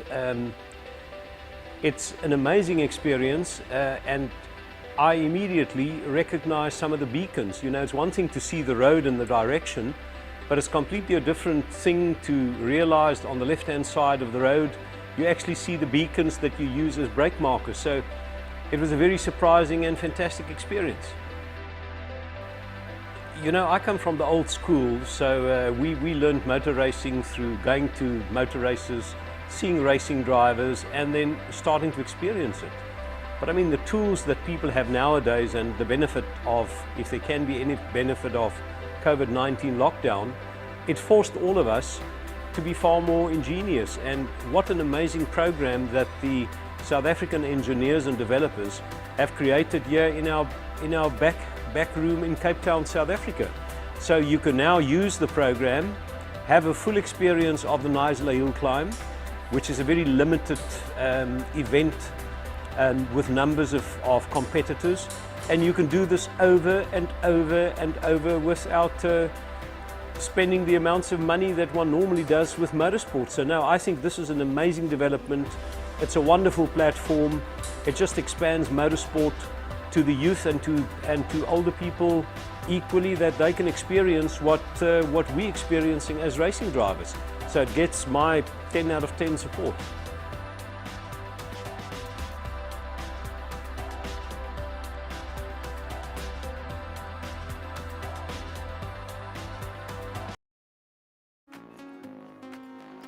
Charles Wilkin there at the top of the leaderboard, but look at that gap, 4/10 of a second. Nathir Peterson looking good in second place over there with Yasin Manuel in third. One of our dark horses, Leon Leroux, all the way up in fourth place. But Jeremy de Villiers, certainly the surprise of all of this with a DNF. I was expecting him to go much faster. I'm sure he was expecting that too. Daniel, it really only takes one mistake on the hill, doesn't it? The hill bites, she giveth, and she also taketh away. Yeah, 100%. Jeremy's going to be disappointed with that. It's not the prep lap that he wanted. Charles Wilkins, on the other hand, is going to be sitting pretty and very confident going into the final run. But it's still just one run, and anything can happen in that 45 seconds. Those tyres are a devil.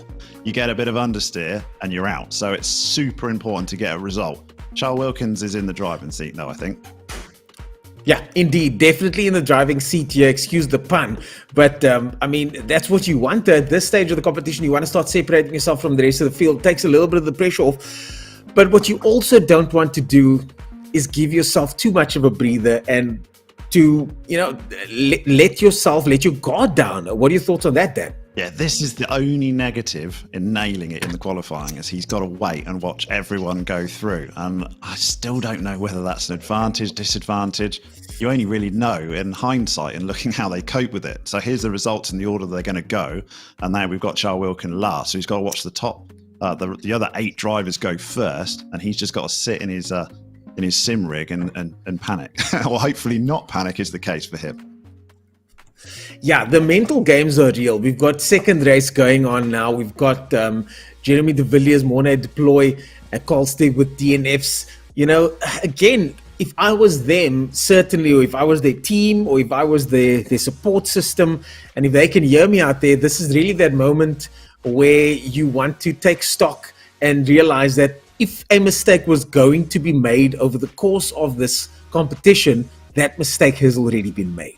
So he's got to put that behind them. All of these 3 guys that got DNF, they've got to put that behind them. They've got to step to the plate now and really try and make the next race count, because another DNF now would be absolutely catastrophic.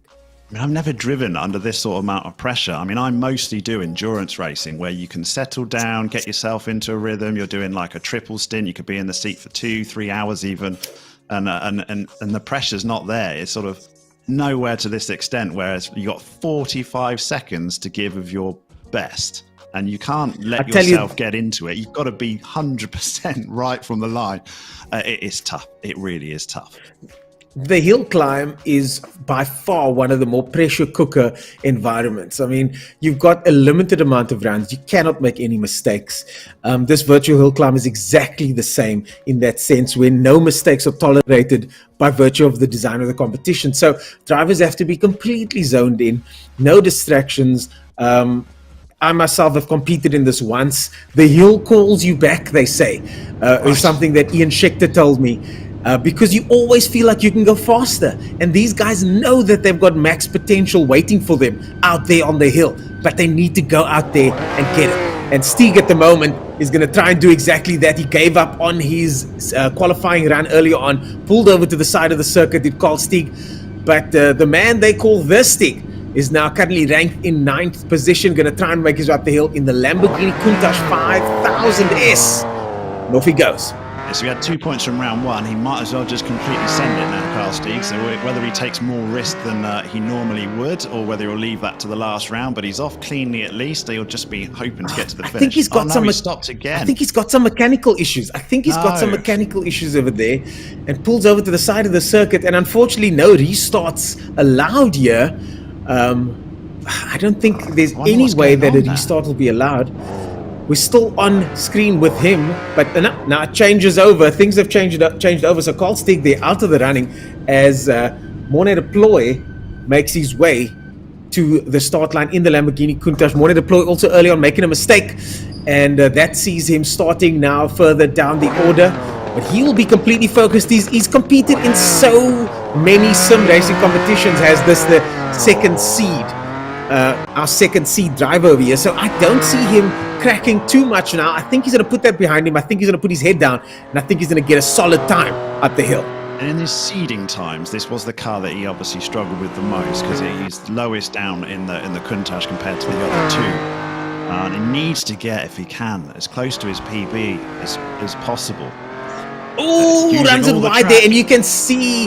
Now, I think he ran wide there. You can see that mistake happening from all the way back, can't you, Daniel? You can see it unfolding as he goes in a little bit too hot into that corner and just barely sort of collects the car and holds it together. But it's still going fast, though. He's still going quite quick up the hill. This could still be a good time. I mean, that's the problem we had when we were saying you've got to go in slow, because you just got to wait for it to correct itself. 48.285, though, is not really there, is it? Not at all. I mean, Charles Wilkin in the seeding round did a 44.8, so that's the absolute potential here, and he's not going to be happy with that time. Is Deploy, as Jeremy de Villiers now also earlier on making a mistake, but he's got incredible potential. We've seen his potential before, and Jeremy de Villiers just getting put by Charles Wilkin in the first round. His best time is a 45.1 in this car, and Jeremy now making his way down the first section into the right hand, and this absolutely stunning Lamborghini Countach, and so close to the tires there, Dan. Did you see that? Yeah, he's still pushing, isn't he? I mean, he had a bad quali run, didn't finish it, but it doesn't stop him in his main run. He knows he's got to push. He can't let Charles Wilkin get another win under his belt, or it could be curtains for him in round 3. Now, curtains indeed. This is it now. Gets across the grass there. Notice that shift up to the next gear. There's a little bit of that engine just laboring there. Missed the power band, but maybe that's the spacing on the gears on this Lamborghini. I'm sure those gears are quite widely spaced as he makes his way now towards the final section. So close to the tires is Jeremy. This could be the round that changes things. Across the line he goes and gets a time of, oh, sideways. Gets a time of 46.3. 46.3 does Jeremy across the line. Ruan Stevens up. Jeremy de Villiers' best time is a 45.1. So solid time. On paper, that gives Charles Wilkins quite a bit of leeway if he can just match his quali run, isn't it? Because he was in the 45. But this is the thing, though, Daniel. This is where the pressure mounts, and I'm giggling here because not because he hits those tires, though. Oh no! We've seen that already. This is the race. We have seen that. This is race 2, Dan, and we've now got our first crash in a race environment. Oh my goodness me. And it was going to happen in the Countach. It was always going to happen in the Countach, unfortunately. So that's going to be 0 points or last. Well, you still get 2 points for last, don't you? But I don't. He might not be the only driver that hits those tires. Yeah, that's a DNF, and I think it might be 0 points for DNF. I'm not too sure. As the Lamborghini of Dennis Mitchell now makes his way, and what a shocker there as the car hit the tires, spun across to the other side there, and absolutely written off. But the circuit gives so little room for error. I mean, even the gazebo there almost gets taken out. There's so little room for error on the circuit. I'm not liking the colour of that Lambo, are you? I mean, I wouldn't have it in that sort of muggy yellow colour. Never. I agree. Never. The white, it looks hot in white, doesn't it? So hot. Not in yellow, not allowed. Lamborghinis and Ferraris need not apply.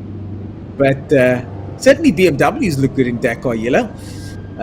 But I have seen a few real-life Lamborghinis in this color myself as well. So it is out there as Dennis Mitchell lines up to the start line yet again. He's off now, though. He gets it off the third time lucky. Mitchell, see whether he can absolutely nail this run. He's got one chance.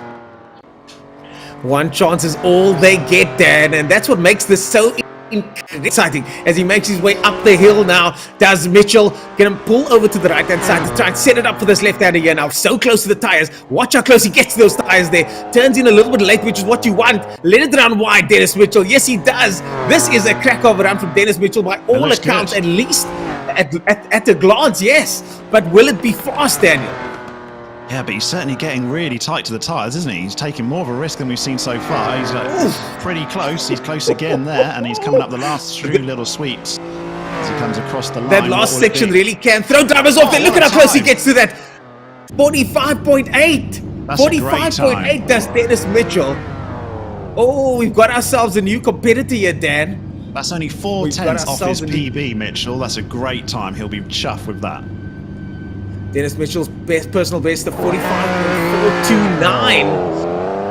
And do we have ourselves another title contender? I think we might do. That's as close as anyone's got to their PB. So that's a killer of a run as we see Leon Maroon now see whether he can get close. His personal best is 45.661. He needs to get pretty damn close to it if he wants to take Mitchell off first spot. In a car that you have pegged to be the dream car, never to meet. If, like you said, Dan, if it was going to happen, it was going to happen in the Lamborghini Countach. Yeah, I think that it was going to be... I didn't think anyone would get remotely close to their PBs. I thought this would be the devil car. It has been already. We've seen a lot of tyre incidents in quali and one in the actual run. But, I mean, you got to risk it for the biscuit, and Mitchell did that. You got to risk it for the biscuit. That's exactly what I mean, and that's the thing. I think as he goes into third place, does Leon Leroux, because I think with this car, it's the kind of car that someone can stand out in. It's so difficult to drive that you're going to get guys that are going to crash, you're going to get guys that are going to do average or below average times, and then you're going to get someone that's going to push. And hopefully the person that pushes doesn't crash out. Dennis Mitchell, I think, is that guy at the moment. Yeah, because, I mean, you've only got to have Wilkins have a disaster, clip a tyre, and all of a sudden you're in it for the win, aren't you? So Mitchell's got if Charles Wilkins does an average run, I think we've got a new contender. That's all that needs to happen now. Charles Wilkins, very tight inside. They're almost touching the tires. Does this looks like Yassine over here? He definitely lost time Yassine there. Manuel. He had to lift, didn't he? Had to really lift. Yassine Manuel going up the hill. Again, long gears in this car, you've got to hold it. And yeah, if you mess up your gear changes, by the time you get to the top, it can be massive time lost. Oh, it's such a long... 0.3 seconds off the place. Not bad. It's such a long hill if you don't get into the... Oh, nice and sideways there. The power band of the vehicle, Nathir Peterson, lights up. Makes his way to the start line. If you don't get into the power band of the vehicle, you know, it's a problem. Do you think the lights are going to affect the aerodynamics on that Lamborghini, Dan? Yeah, he just wants to look cool on his way up, doesn't he? There's nothing cooler in the 80s as pop-up lights. I mean, every cool car had to have pop-up lights in the 80s. I owned a 200 SX and I felt so cool. I must have looked so idiotic doing it in like 2000 and whatever that was, but I felt so cool popping those lights up. And I'm sure does this gentleman over here as he wakes his way up the hill. Nathir Peterson in 8th place provisionally, but also being one of the dark horses in this race, getting some solid times there. And he's looking fast and he's looking smooth, doesn't he, Daniel? He's capable of the 45.265 as well, which is more than enough if he can get close to his PB here. You had Yassine Manuel. 45.8 to beat. Might have broken it. 45.8 to beat, but he gets a 46.4 or thereabouts. He's 0.4 of a second down in 4th place. Here comes Charles Wilkins, and at the moment, the championship being a 3-legged championship day, it certainly kind of revolves around the actions of this man in this run right now, doesn't it? Pretty much. I mean, even if he wins this round, he could still lose it in the last one. That's why it's just unbelievable amount of pressure. But, I mean, he just needs to take one run at a time, and he'll be confident in the fact that he beat that Mitchell's time in his qualifying run. So he just needs to match his qualifying run, and he's got maximum points. Charles looks absolutely focused over there as he makes his way now towards the left-hander, stays away from those tires a little bit, very ginger around this corner over here. He's losing a little bit of time, but I think that line's also quite tight. Gets back onto the grass. You've got to dip that right tire onto the grass here to get that perfect line as he goes up the hill, makes it to the right, to the left. He's using all the track though, isn't he? He's definitely using more of the track than any other driver so far. looking confident. I'm expecting this to be a quick one. Will it be number one though? It's Will not. can go second place. Second place slams on the brakes there. 0.2 seconds down on Mitchell. And we're going to be going to ad breaks now and working out those championship standings. Will Charles have done enough? Will Mitchell be our new contender? Stay tuned, folks. We'll be right back after this break.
Well, you know, when they invited me to come and experience the Simola virtual hill climb, one has got an impression about the real life event, but nobody has ever told me that we're actually going to experience this. I must tell you that I was hugely surprised as to the quality of the product. It's an amazing experience, and I immediately recognize some of the beacons. You know, it's one thing to see the road and the direction, but it's completely a different thing to realize on the left-hand side of the road, you actually see the beacons that you use as brake markers. So it was a very surprising and fantastic experience. You know, I come from the old school, so we learned motor racing through going to motor races, seeing racing drivers, and then starting to experience it. But I mean, the tools that people have nowadays and the benefit of, if there can be any benefit of COVID-19 lockdown, it forced all of us to be far more ingenious. And what an amazing program that the South African engineers and developers have created here in our back room in Cape Town, South Africa. So you can now use the program, have a full experience of the Simola Hillclimb, which is a very limited event with numbers of competitors, and you can do this over and over and over without spending the amounts of money that one normally does with motorsport. So now I think this is an amazing development. It's a wonderful platform. It just expands motorsport to the youth and to older people equally, that they can experience what we're experiencing as racing drivers. So it gets my 10 out of 10 support.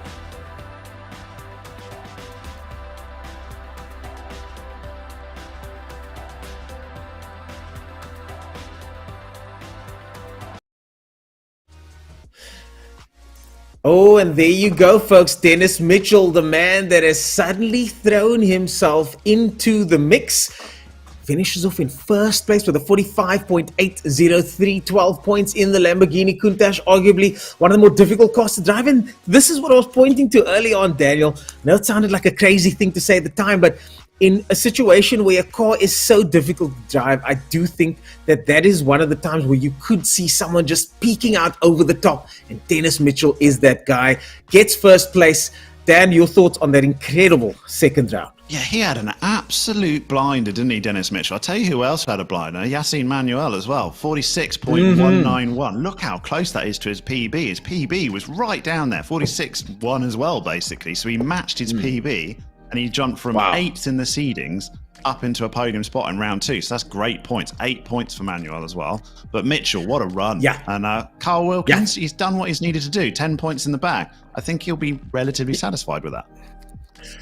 relatively satisfied because also his main competitor is further down the order. Jeremy de Villiers earlier on we saw get first place earlier on with a 46, but this time gets a 46.312 in fourth position. 46.312 gets him 7 points, which is not ideal. I'm looking forward to seeing that final calculation. I'm trying to do the maths in my head here, but Charles Wilkin now separates himself from the pack and gets 22 points for his trouble into first place. Dennis Mitchell now.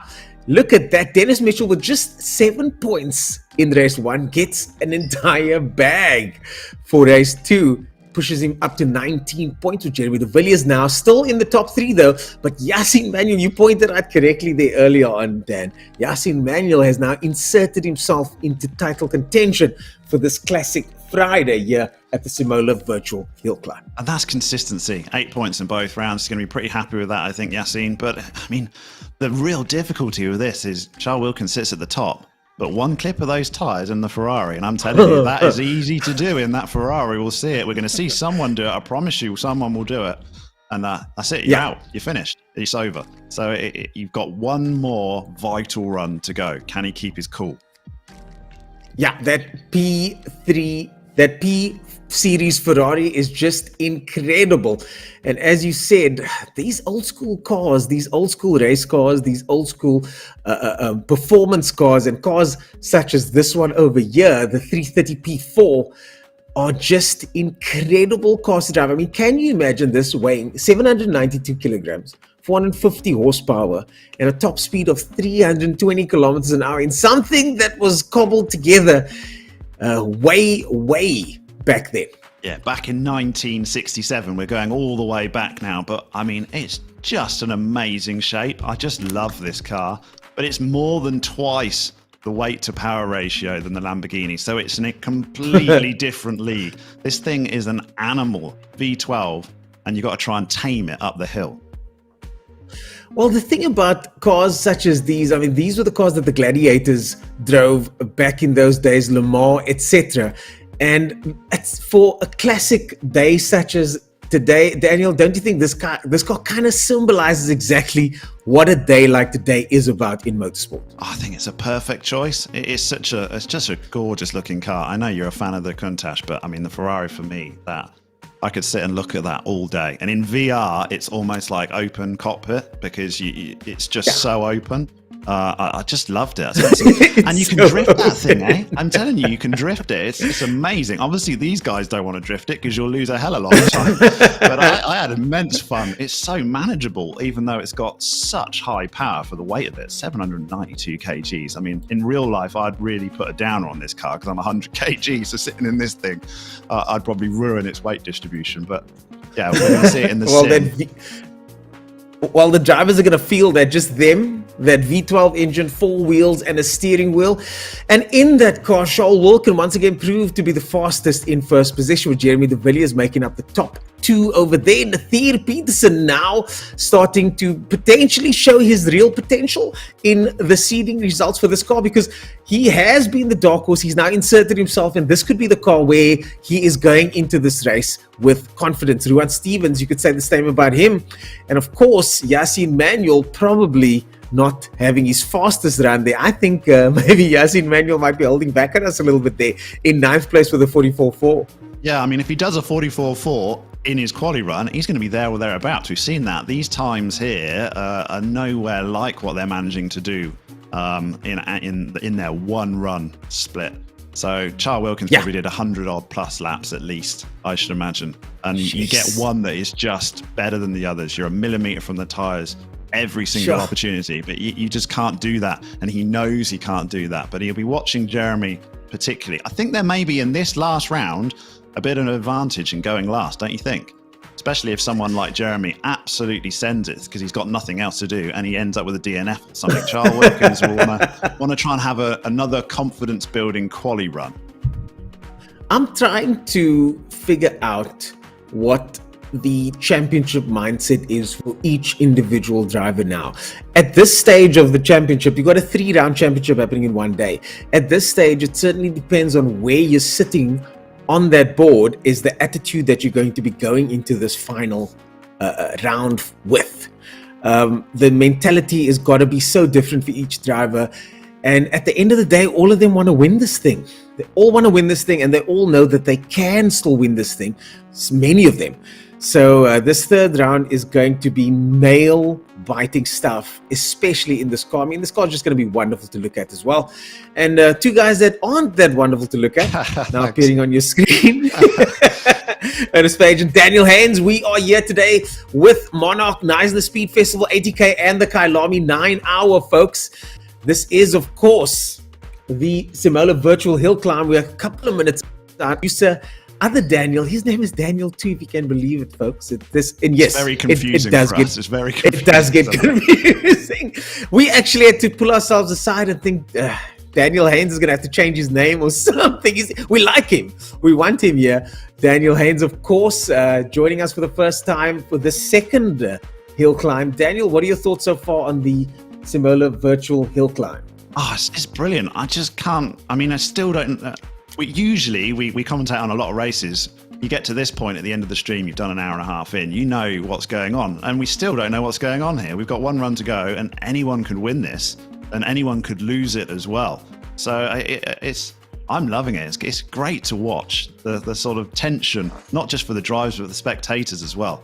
There's definite future in some virtual hill climbing, I think, as opposed to the circuit racing, which we've got so used to. But brilliant.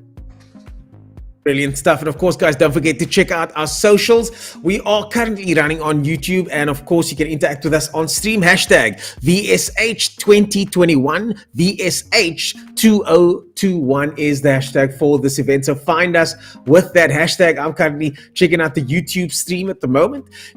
So make sure to comment there, guys, and let's stay engaged. I just picked up that stream now and I see our faces once again on the screen. It's so confusing seeing ourselves like this, Daniel. But one thing I do with your picture though, I love it because I can see, we've changed over to something a bit prettier.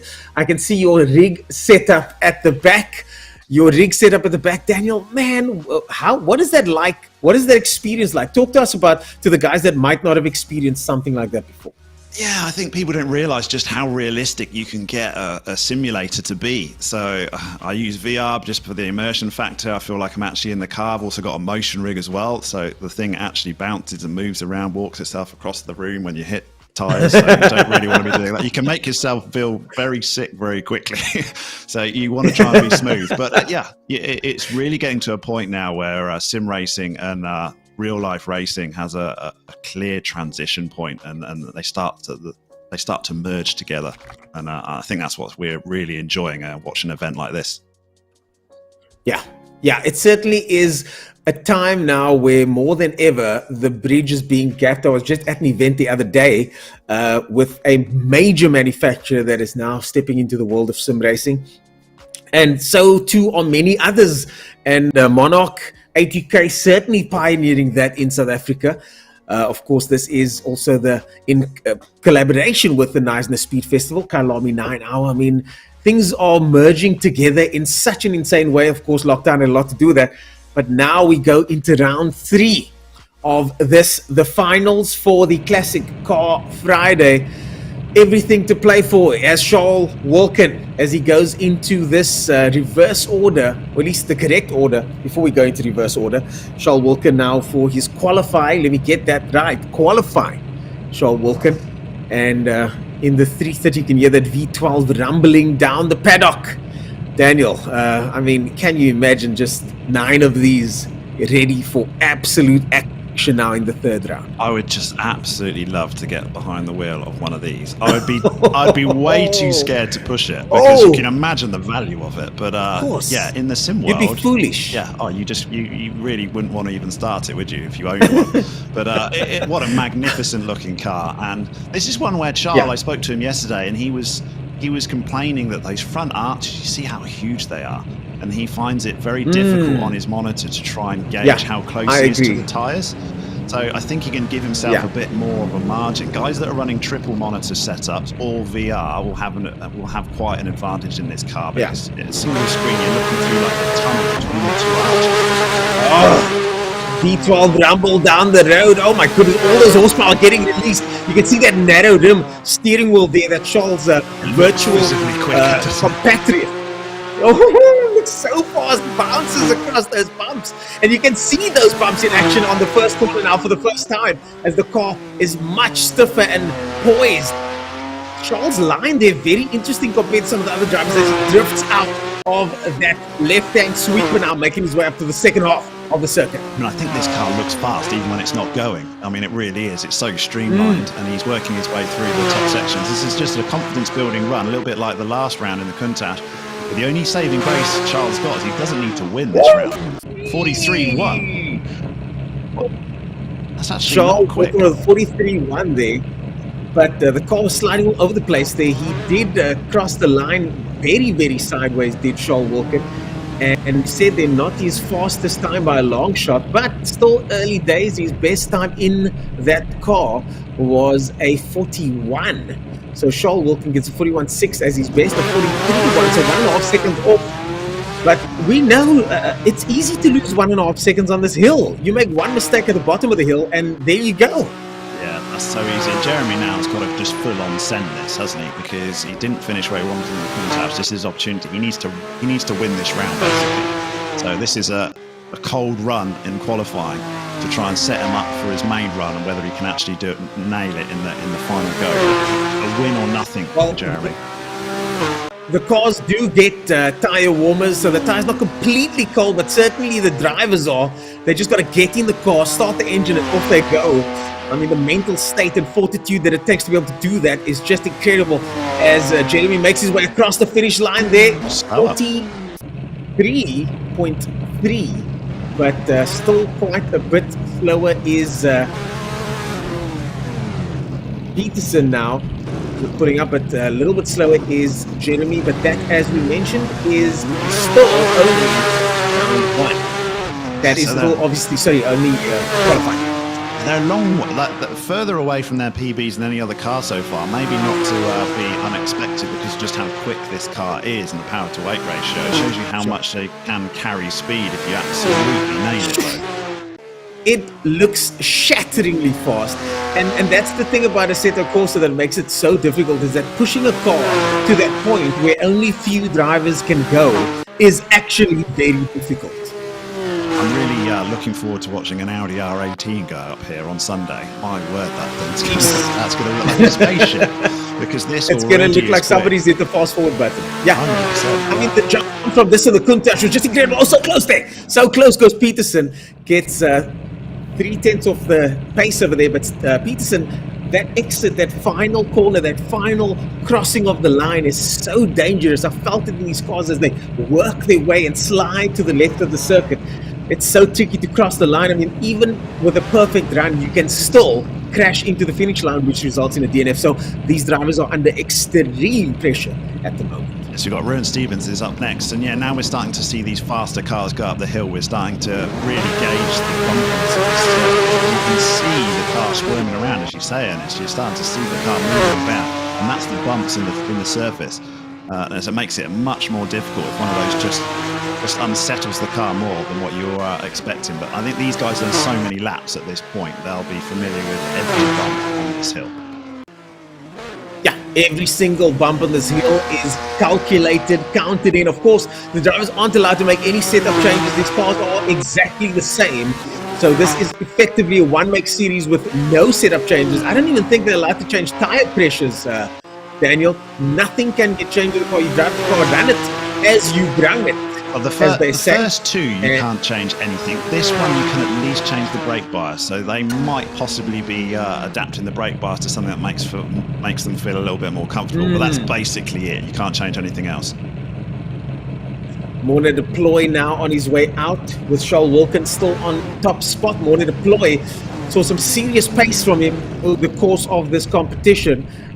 Morna Deploy getting 42.2 his best in this car.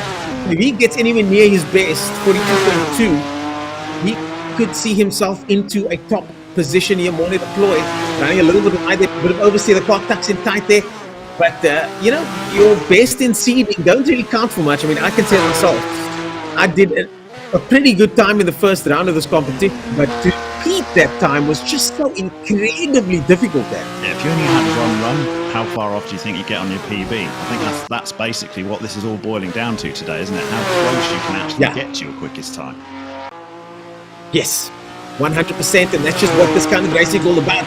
Consistency is key, and the best guys are able to keep their cool and still manage to get close to their best times. But will he do it though? No, he does not. 1.2 seconds off the lead there goes Deploy, and the Deploy now down in 5th position provisionally as the next driver makes their way through. We're starting to get to the dark horses now. We're particularly interested in how Dennis Mitchell and Yassi Emmanuel get on, because they were 7th and 9th in the seedings, but we see the seedings have meant nothing so far in the first 2 rounds. So Leon Marudo is going to take us off first, and he was a 6th in the seedings with a 42.823. Anywhere close to his PB. It shows you that every driver is capable. You're looking at the PBs and the fact they're not getting close to them. Anyone who takes a risk and actually now to lap, anyone's capable of going into first. Yeah, everybody is capable of going into, well, at least a few of them are certainly able to leapfrog in the championship standings. I mean, you've got a situation that is absolutely perfect going into the finals. I'm hoping that our production crew can give us a nice little calculation. I'm going to try and feverishly work away at that myself. So if I go quiet out there, folks, that's why. Oh, he touches. But he got across. Did he get across? Outside of there, he got across. That was, I mean, that would have been a finisher. That was real life. He gets into 6th position, but wow, look at that, just incredible stuff. Luckily, it's only the first section of this final, so only qualifying, but he did touch, and that is legal. The car is still okay. The tires and wheel alignment might be a bit damaged. I think they might have damaged the rim as well. There's a few million he could still continue. He could still continue if this was a virtual hill climb event down in nice, as it is happening right now over this week. And here we've got our VR driver, Dennis Mitchell. Oh, he's hit the tyres. He just clipped them, did Dennis Mitchell. I thought he got away with it, but not so much. Those tyres are just not forgiving at all. So yeah, I thought he got away with it as well. He made a slight adjustment there. I would love to see a replay of that. He made a slight adjustment there, and then unfortunately tried to get it back, and then went into the tyres harder, I think. Oh no. Calls it or starts it in the wrong gear. Does that is Stevens. Ruan Stevens starts it in the wrong gear. We don't have eyes on him yet. We're still looking at he's a bit out of sorts through the first corner as well. Wayward there. Wayward. So wayward. Trying to control that power as he comes up to the difficult left-hander, hardest corner on the circuit. And he's drifting it round. Style points for sure, but not speed, I'm afraid. Stieg this, isn't it? Carl Stieg.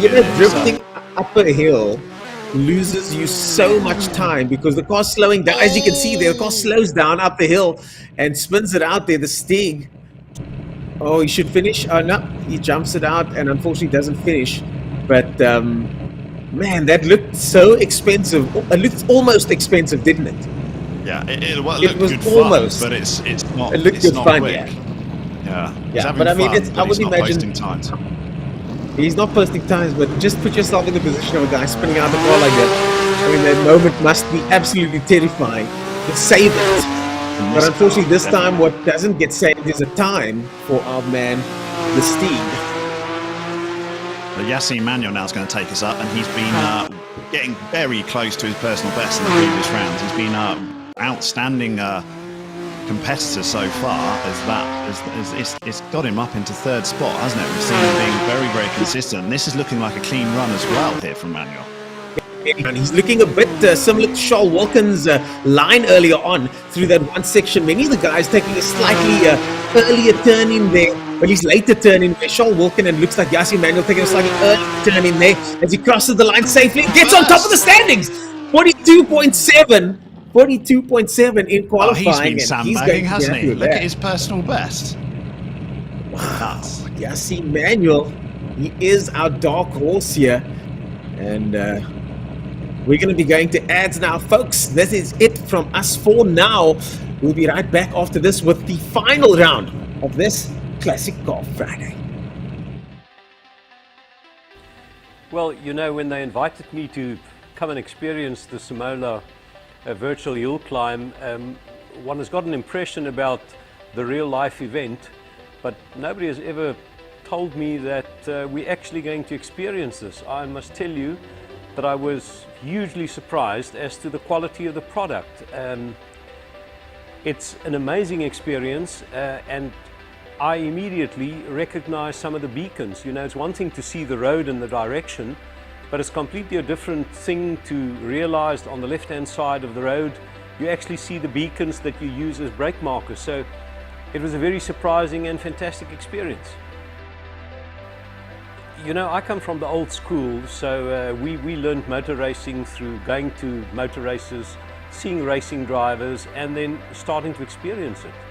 But I mean, the tools that people have nowadays and the benefit of, if there can be any benefit of COVID-19 lockdown, it forced all of us to be far more ingenious. And what an amazing program that the South African engineers and developers have created here in our back room in Cape Town, South Africa. So you can now use the program, have a full experience of the Simola Hillclimb, which is a very limited event with numbers of competitors, and you can do this over and over and over without spending the amounts of money that one normally does with motorsport. So now I think this is an amazing development. It's a wonderful platform. It just expands motorsport to the youth and to older people equally, that they can experience what we're experiencing as racing drivers. So it gets my 10 out of 10 support.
Hi, I'm Daniel Costello and I'm the head developer of the Simola virtual Hillclimb.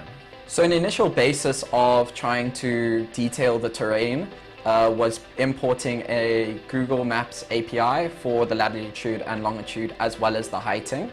And then moving on from there, we got some good bumper camera footage that include pitch and roll, which was extremely accurate to start developing the road surface itself and all of the little nooks and crannies that happen within the road. Later on in the process, we started working on the modeling. So this pretty much took a photo of, say for instance, the estate gate, and sort of modeling from scratch all of the textures, all of the model's heightings, the glass panes, all of that, just from a photo.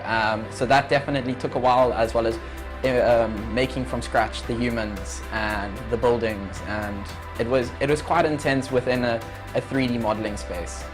Later on, once I was happy with sort of a beta version of the product, I gave it to some professional drivers, for instance, the Cronje brothers, and they sort of critiqued it. They're the professionals, right? So they went and they were like, no, there's a bump in this section. This road surface here has been tarred over differently. And around this corner, and they pretty much gave me the critical feedback that I needed to be able to make it as accurate as possible. Last final touch-ups that we did to the track was just sort of beautifying the area, populating it with more vegetation, humans, but more specifically than that, it was branding space, it was sponsorship space, allowing a future for the track to put in brand titles and so forth like that.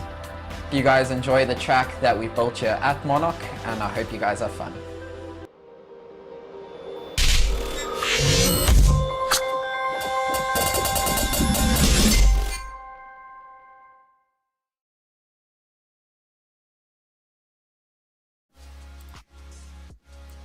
We are back, ladies and gentlemen, with Yassine Manuel right on top of this leaderboard.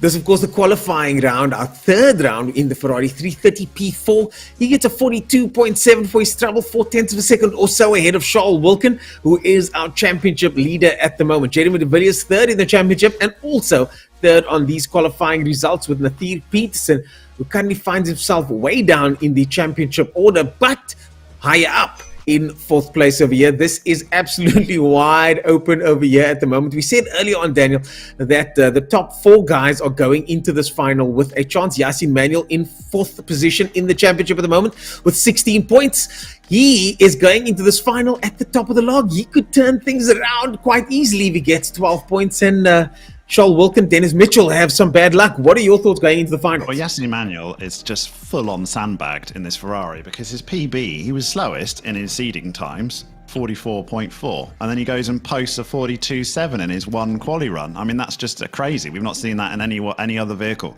So he's been holding back, has Yassine Manuel. The only other person, obviously, we didn't get a benchmark for is Dennis Mitchell, and that's an important one because he's second. And so we don't really know how he fares in this Ferrari. He's got one opportunity to just send it. And then Charles Wilkin, I mean, everyone's got to send it, haven't they? No one can take a break, I don't think. I don't think anyone can just relax here. No relaxing going on in this Ferrari.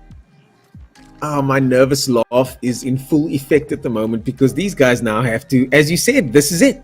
Carl Stig didn't finish early on. Dennis Mitchell, neither did Leon Leroux. But they now are going into a third round, having done all the individual calculations. Maybe some guys are aiming for top 3 finish. Maybe some guys are aiming for the win. But whatever they're aiming for, this is the moment where they've got to throw caution to the wind, put the hammer down, and drive this absolutely fast car. I mean, we've really saved the best for last, haven't we? Up this crazy.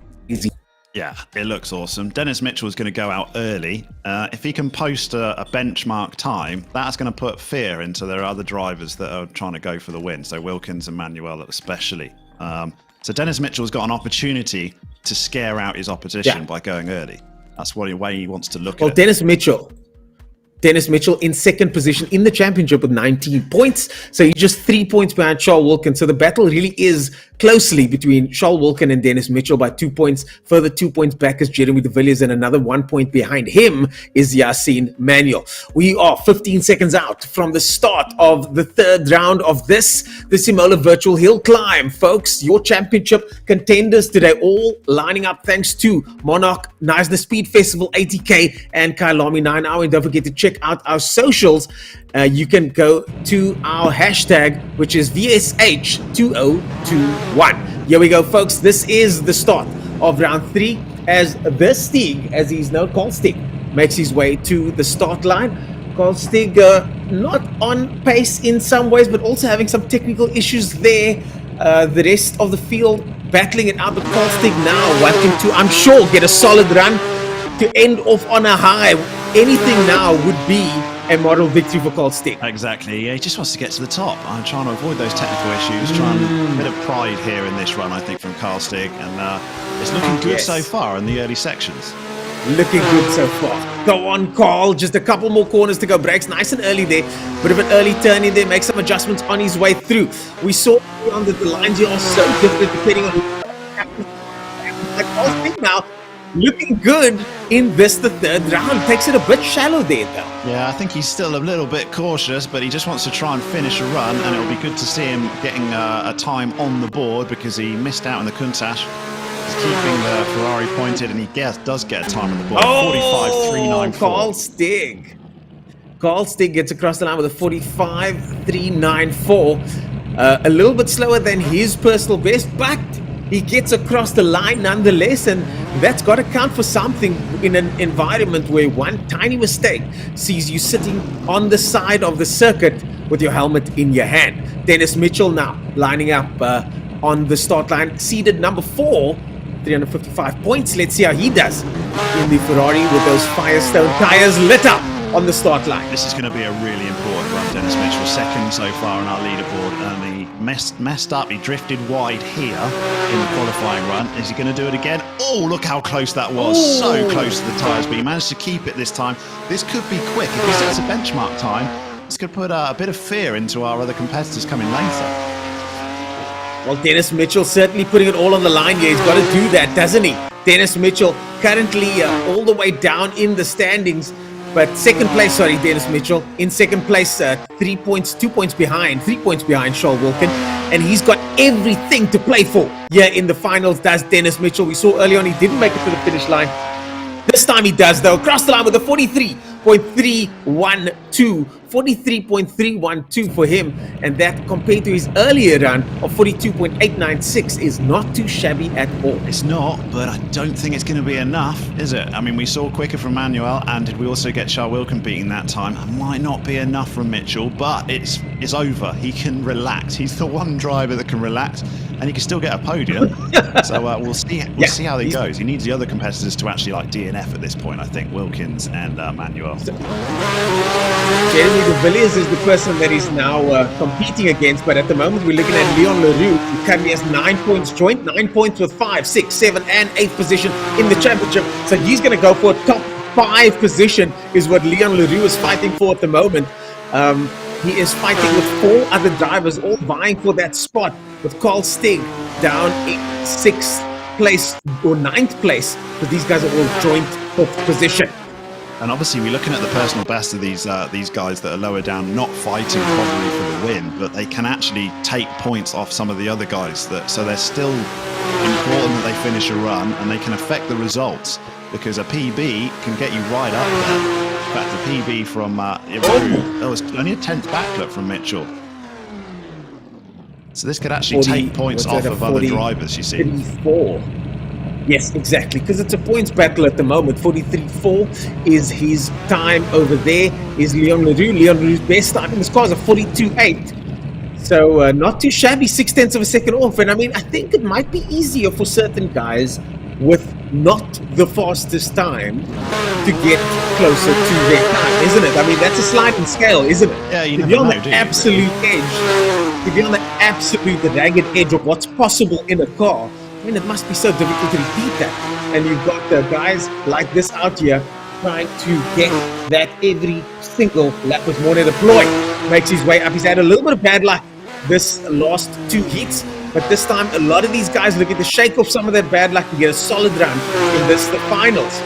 Round number 3. And Morne Deploy obviously likes this Ferrari. He's capable of posting a 42.2, so he's definitely got the time in him. It's one of his favourite cars as far as the seedings go. And I don't feel like he's really showed his full hand so far today, has he? So he'll be trying to redeem himself a little bit as he crosses the line. Still not enough, I'm afraid. He goes third. He goes third place, does Deploy. Deploy now also fighting for that 5th position. So it looks like he now currently could be. Now, Leroux currently beats him. So Leroux looks like the Leroux might get that 5th position. Deploy now currently in 6th. So Leroux still the man to be in that little group over there. Ruan Stevens also playing in that group over there. He's got 9 points. So Ruan Stevens has to beat Morne Deploy. He has to beat Leon Leroux. Dennis Mitchell, unfortunately, fighting for the title. So So close. this is fifth place. And when we're starting to get to the guys, I just cannot imagine. I'm feeling nervous just watching these runs now, and I'm not even behind the wheel, so I can't imagine how guys like Charles Wilkin and Jeremy are feeling as they're waiting patiently in the pits to go. But we've got Stevens to show us how to do it in the meantime. Look at his gear work there. You can see he loves driving manual. The way he shifts gears with absolute precision and passion over there as he makes his way towards the finish. He's got to put those guys. He's got to get second place. Third. And he gets third across the line. So beaten out by looks like LaRue over there. At least, yeah, that's LaRue on top of Leon LaRue. So Leon LaRue will still be in fifth spot. Ruan right behind him. But Leon LaRue retains fifth spot. This is Nathir also fighting for fifth position. So seeded number 5 in the championship, fighting for fifth place. He feels that belongs to him. He will be in the top 5 in the country when it comes to this competition. I mean, this was open to anyone. And he is top 5 in the country. I'm sure something he's going to be looking forward to proclaiming. Can he do it though? Even the guys that I mean, Steve, to get into the top 10 is a real achievement, isn't it? So all of these guys are quick, so there's no real losers here at all. They've had to qualify to get just into the top 10. And I promised I'd give respect to anyone with a H shifter and got another piece. A full respect, because that's impressive. Oh, across the line, he gets it first. He quick. gets it. Nathir Peterson gets first place. Nathir Peterson cements his number 5 position there. Nathir Peterson in the first place with a 42.8 and a decent time to boot. That's very quick. That's only just off our Manuel's qualifying time. 42.870 compared to a 42.758. So he's going to chat with So that. this, Daniel, this is where the pens and paper comes out because, Same here, as you I'm were saying scribbling all earlier, over on the points place. points are getting stolen over here with Charles Wilkin now in first place with 22 points. We're looking at this is Jeremy de Villiers with 17 points, and Jeremy de Villiers now needs to get right to the top of the standings if he is to stand a chance here to take it to the boys. A top 3 finish guaranteed for him. Yeah, we said that Jeremy, But, he's got to just put it all on the track now.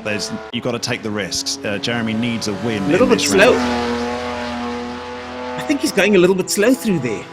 I'm not too sure. Maybe I'm just missing something. But that looks quite gingerly. And gets 5th place for his troubles. That's not what we expected from Jeremy, is it? When we saw his times on the seeding.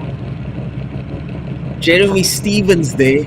Sorry, Jeremy de Villiers, he's got 17 points. He's all the way down now in 5th place. Oh, what an unfortunate turn of events for him. We had such pace early on. But the man that I think... Look at his face. Yeah. I mean, this is a man that is focused because he now needs to just get this to the top. Top 3's all he needs. He's got to beat Mitchell, though. He's got to beat Mitchell. Mitchell is the man that he's got to beat. Charles Wilkin. Mitchell in 2nd position on the standings on the board at the moment, and also in the championship. If he ends up behind Mitchell, the pens are going to have to come out. But all he needs to do, I think... That's a lot of time lost. Oh my goodness, Charles Wilkin makes a huge mistake. And this is going to cost him. This is going to cost him big time. No, I was going to Charles say, Wilkin it takes hasn't it easy, been makes it stuff from the last season, but it looks like he may have buckled under the pressure as well. What's it going to be when he crosses the line? You can't make time up. You can't make time up. He's going to lose it. I think his rhythm's It's completely slow. out. Charles Wilkin all the way down in 7th no. place. Has Mitchell grabbed it? I think he may have done. My goodness. Oh my goodness. We're waiting for those calculators. Charles down in 7th place. 7th place. We'll see him get He was faultless apart from 4 that points. final run. He's done 6 runs and Goodness. every mistake he's made all day. But Manuel's our quickest in qualifying. Can he put the cat amongst the pigeons? My goodness. I think Mitchell might have just Might have taken nicked it. this. Possibly. What about if Manuel Oh. finishes first and gets maximum points here? Is that going to be close, or has Mitchell got enough? I think enough. Mitchell will have enough. Manuel Good run probably from Manuel, though. needs He's to. Manuel needs to win this with 12 points. think Mitchell's done enough in third place there. We're going to ads after this. The calculators are out, folks. We're going to work this out for you. I cannot believe we just saw Shaul Walton make a mistake for the first time. Not For the even first time qualifying today, runs Shaul to Walton make makes a mistake. second. Oh It's not my gonna be goodness, enough. it's second. It's not going to be enough in second place. He might, though, have thrown himself into third position. The calculators are out, folks. We'll be right back after these ads with the results. Stay tuned.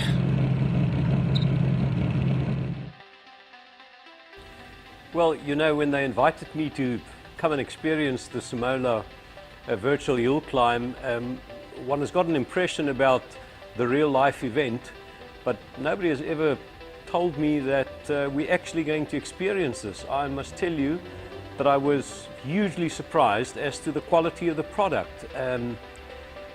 It's an amazing experience, and I immediately recognize some of the beacons. You know, it's one thing to see the road and the direction, but it's completely a different thing to realize on the left-hand side of the road, you actually see the beacons that you use as brake markers. So it was a very surprising and fantastic experience. You know, I come from the old school, so we learned motor racing through going to motor races, seeing racing drivers, and then starting to experience it. But I mean, the tools that people have nowadays and the benefit of, if there can be any benefit of COVID-19 lockdown, it forced all of us to be far more ingenious. And what an amazing program that the South African engineers and developers have created here in our back room in Cape Town, South Africa. So you can now use the program, have a full experience of the Knysna Hill Climb, which is a very limited event with numbers of competitors, and you can do this over and over and over without spending the amounts of money that one normally does with motorsport. So no, I think this is an amazing development. It's a wonderful platform. It just expands motorsport to the youth and to older people equally, that they can experience what we're experiencing as racing drivers. So it gets my 10 out of 10 support.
Hi, I'm Daniel Costello and I'm the head developer of the Simola virtual hill climb.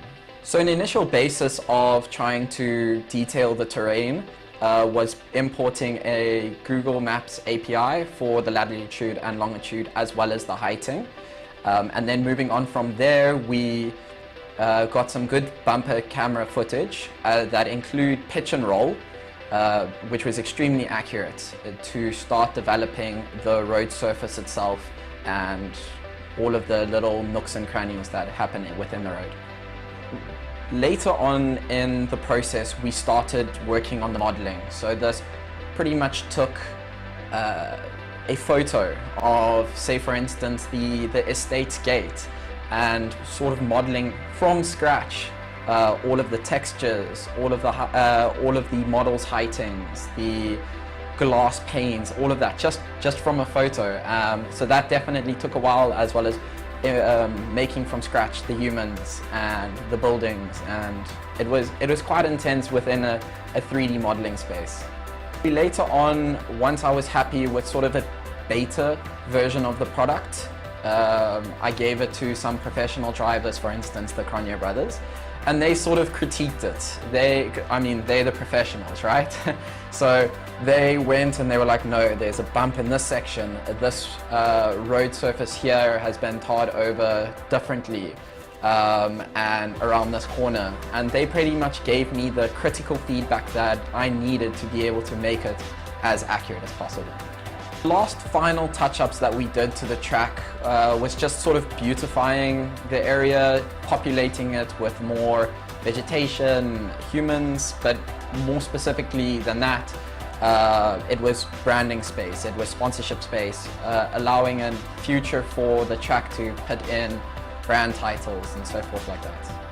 You guys enjoy the track that we built here at Monarch, and I hope you guys have fun.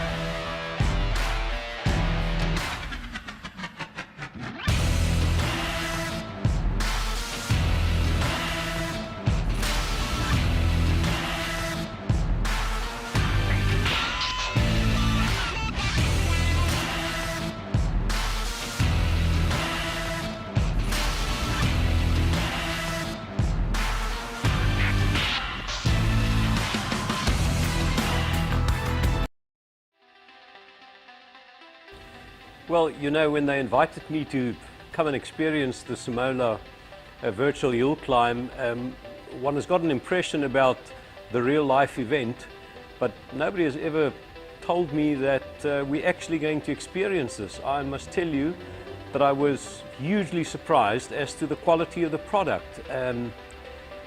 It's an amazing experience, and I immediately recognize some of the beacons. You know, it's one thing to see the road and the direction, but it's completely a different thing to realize on the left-hand side of the road, you actually see the beacons that you use as brake markers. So it was a very surprising and fantastic experience.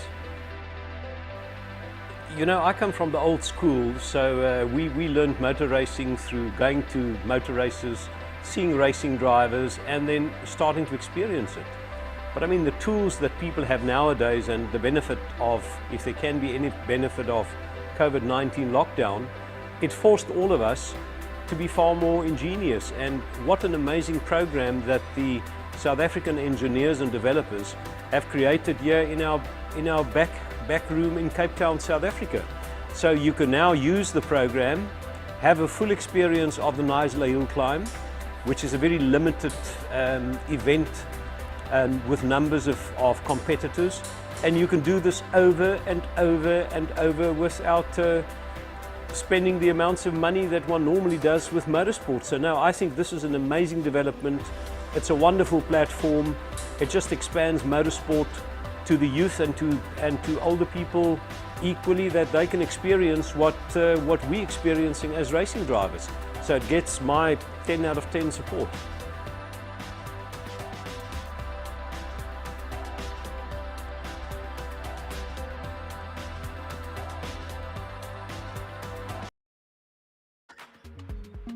And just like you, we're seeing these for the first time, and your winner of race 3 is Nathir Peterson with a time of 42.870, Yasin Manuel with a time of 43.246 with 10 points. But Dennis Mitchell rounds up the top 3, and Charles Wilkin all the way down in 8th place.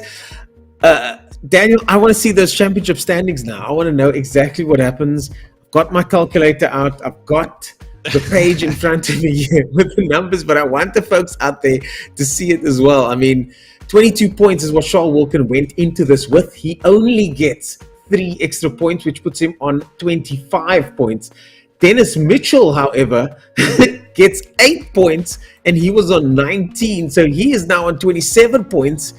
Jeremy de Villiers was in 3rd. Yasin Manuel with 26. Can you believe that? I mean, these guys, it was so close. You mentioned it earlier on, Dan. Imagine going into the third race, at the end of the third race, and still not 100% sure who wins the championship. I mean, that's what this is about, isn't it? It's brilliant, though, isn't it? I mean, it's really turned over. It's not brilliant for Charles Wilkins, who just unfortunate. Here we're going to get the results. Respect to the guys in the back room getting this done so quickly. So Dennis Mitchell takes it, as we thought, with 27 points. Look how close. 1 point to Manuel, 26. And Charles Wilkins finishes third. He made literally one mistake all day. Took 6 runs. Just got that Ferrari back end out, and you just can't recover on the hill. You just can't gain the time back that you've lost. Yeah. Wow, I'm so disappointed for Charles Wilkin. What an absolute tragedy, really. I mean, he was leading this thing all the way through qualifying, round after round after round, and I don't want to hop on it too much because, yeah, he was really tipped to win this thing. And as a fan of the sport, as a fan of him, I'm sure he's going to be back at it on Sunday again. We'll see him on Sunday racing at the King of the Hill. But the man of the moment, let's not take anything away from Dennis Mitchell, who kept his cool all the way through the entire competition, did what he needed to do when he needed to do it. Scored 12 points in the most difficult car in the second round. I mean, that was a big move for him. Started off with 7 points, gets 12 points for that second round, finishes consistently for the third round, and somehow manages to take the win. Unbelievable stuff from Dennis Mitchell. I'm sure we're going to have a chat with him. I wonder how he was feeling going into that third round-ish. Well, he was just consistent, wasn't he? I mean, you think about it, the two guys we were really looking out for, Charles Wilkin and Jeremy de Villiers, they were the ones that topped the seeding times by some margin in some of these cars. We were right there. Also, during the whole championship season we've had, 4 rounds, they were there. And Manuel and Mitchell, not so much. I mean, Manuel was last in the seeding times for the Ferrari and ends up getting second. So they just risked it. And it paid off for them. And the two favourites of third and fourth. So it was a great result from Mitchell, our only VR driver, and Yassine Manuel in second. I think they're going to be really happy with their day's work. Yeah, I think Yassine Manuel's going to be exceptionally happy, managing 8 points, and then 10 points now. I mean, just look at that last drive. We managed to get second place. So a fantastic drive from him in that final round. And as we were saying earlier on, isn't it really just the case that because it's such a compact championship, because of the type of cars, because of the type of circuit, you've got this unique mix of opportunities and sort of punishments handed out by the motorsport gods. You know, it's really a cruel game, motorsport, but man, sometimes she does deliver, and she certainly did. I love this format, Daniel. It's so good. I was promised by the production team and yourself that it is like this, and it's more a mental game than anything else. I mean, these guys all know how to drive these cars. They've done countless laps, but you put it down to one lap, and I was promised that it would be tense, and I'm really tense. I don't think I've got any fingernails left. It's that tense between these guys, and it's just who pulls it off on the day. So anyone can win it, and it goes out to show anyone taking part. I know quite a few of these drivers will be taking part tomorrow and Sunday in the King of the Hill competition. We've got 3 other drivers that are coming in for the first time for the King of the Hill and didn't do the classic car races.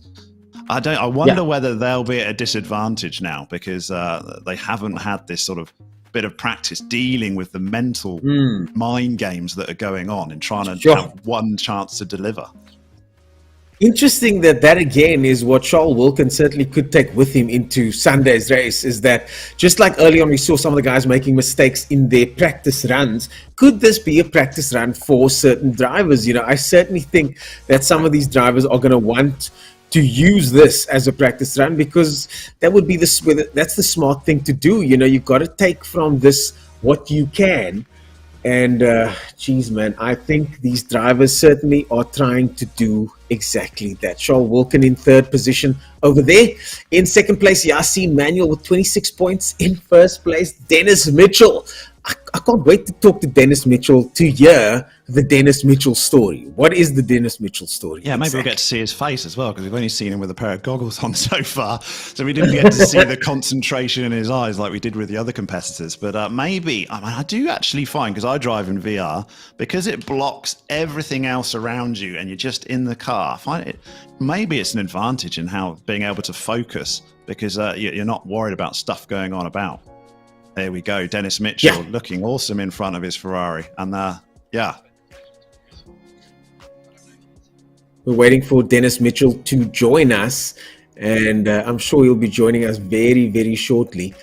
Dennis Mitchell, of course, your winner today in the Classic Car Friday in that beautiful Ferrari 330. And that picture really does sum it up. I think that is exactly how Dennis Mitchell feels in this moment right now. He is our champion and the winner of the Classic Car Friday winner, Dennis Mitchell. I mean, unbelievable. Who saw that coming? I know he was a contender. I know that if we look at the original championship standings, he was in 5th position going into these finals. 5th position was Dennis Mitchell. I mean, leapfrogging the likes of Jeremy de Villiers, Morne Deploy, and Charles Wilkin to make his way to the top of the standings. Incredible drive.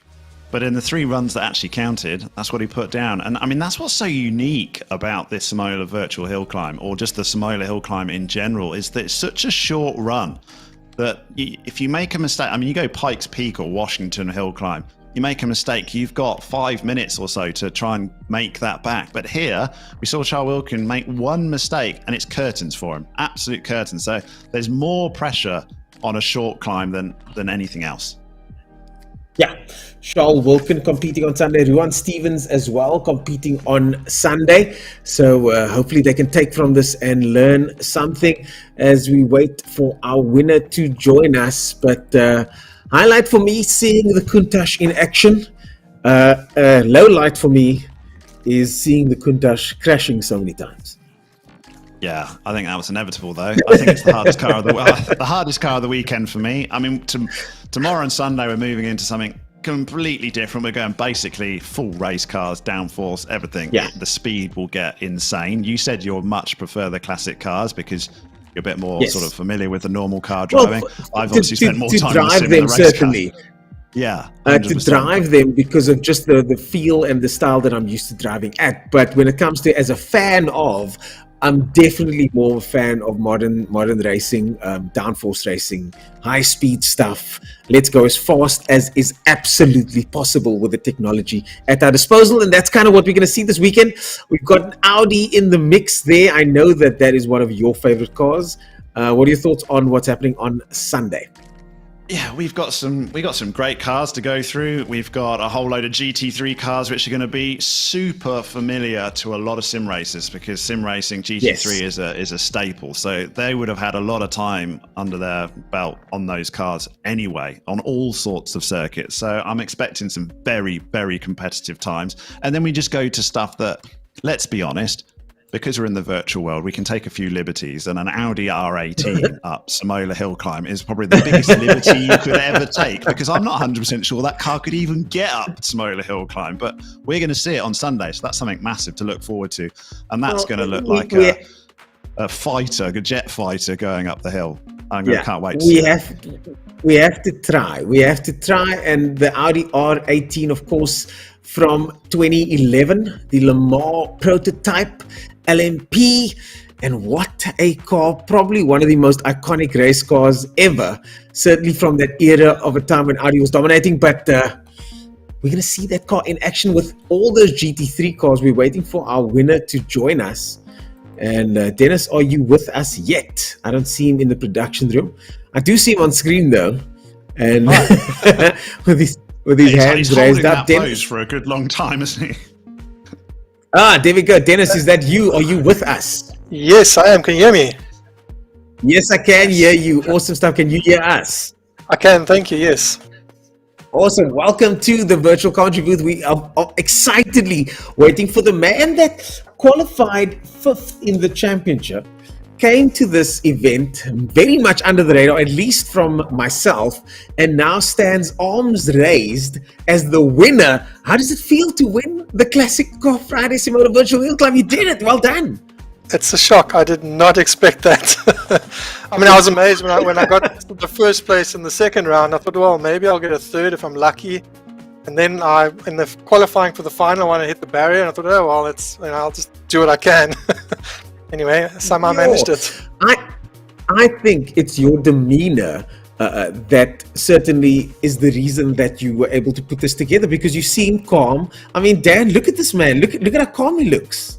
Well, it's the first time we've seen you, Dennis, because you've got your VR goggles on, and Yeah, I'm it's a true. VR racer as well, so I was rooting for you secretly to big it up for the VR team. Do you think that gave you a bit of an advantage to stay focused? Because all we've basically spent all afternoon looking at incredibly nervous drivers on webcam, and then you come on with your VR goggles, and yeah, we would never know, would we? And you look calm and collected on track. The only mistake you made, as you said, was your last qualifying run, but it didn't matter. The 3 runs that counted overall, you're the champion. So do you think the VR helped at all in that respect or not?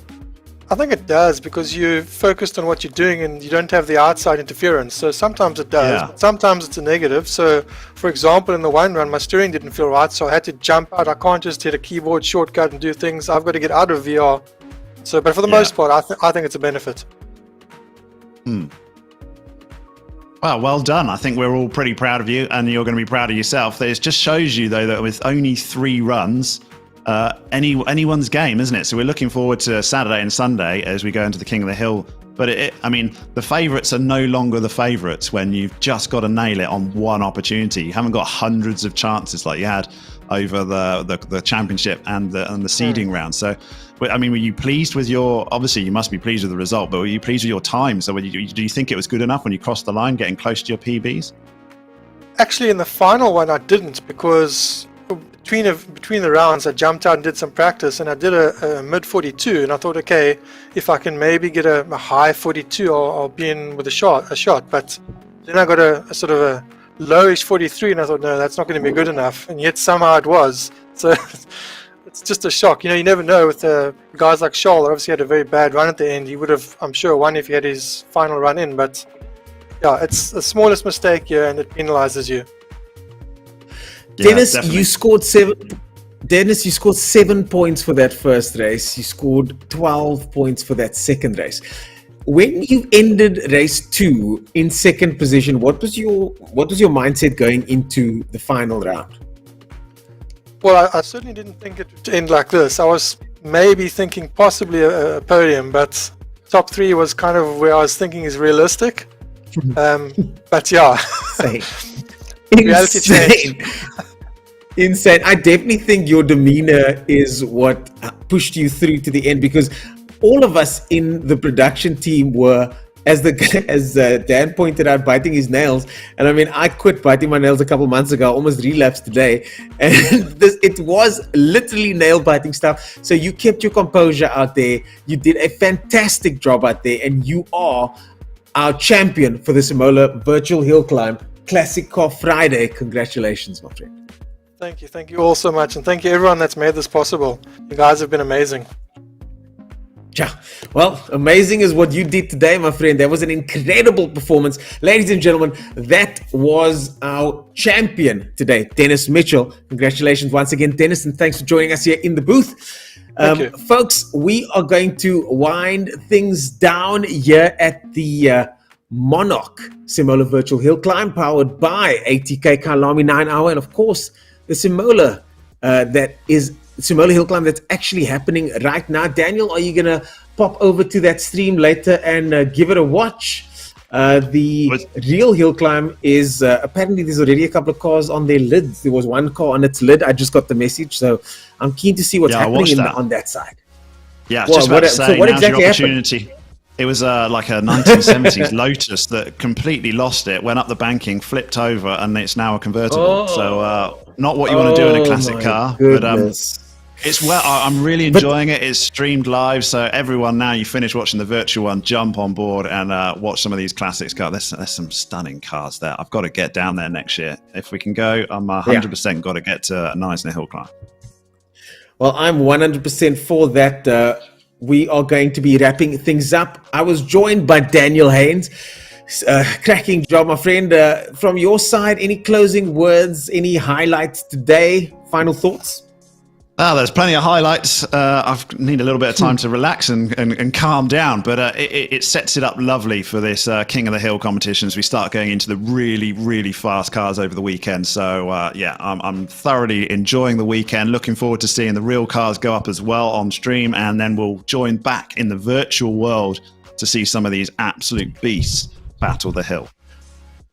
Well, the King of the Hill, of course, starts tomorrow, folks. So around midday, be sure to check that out.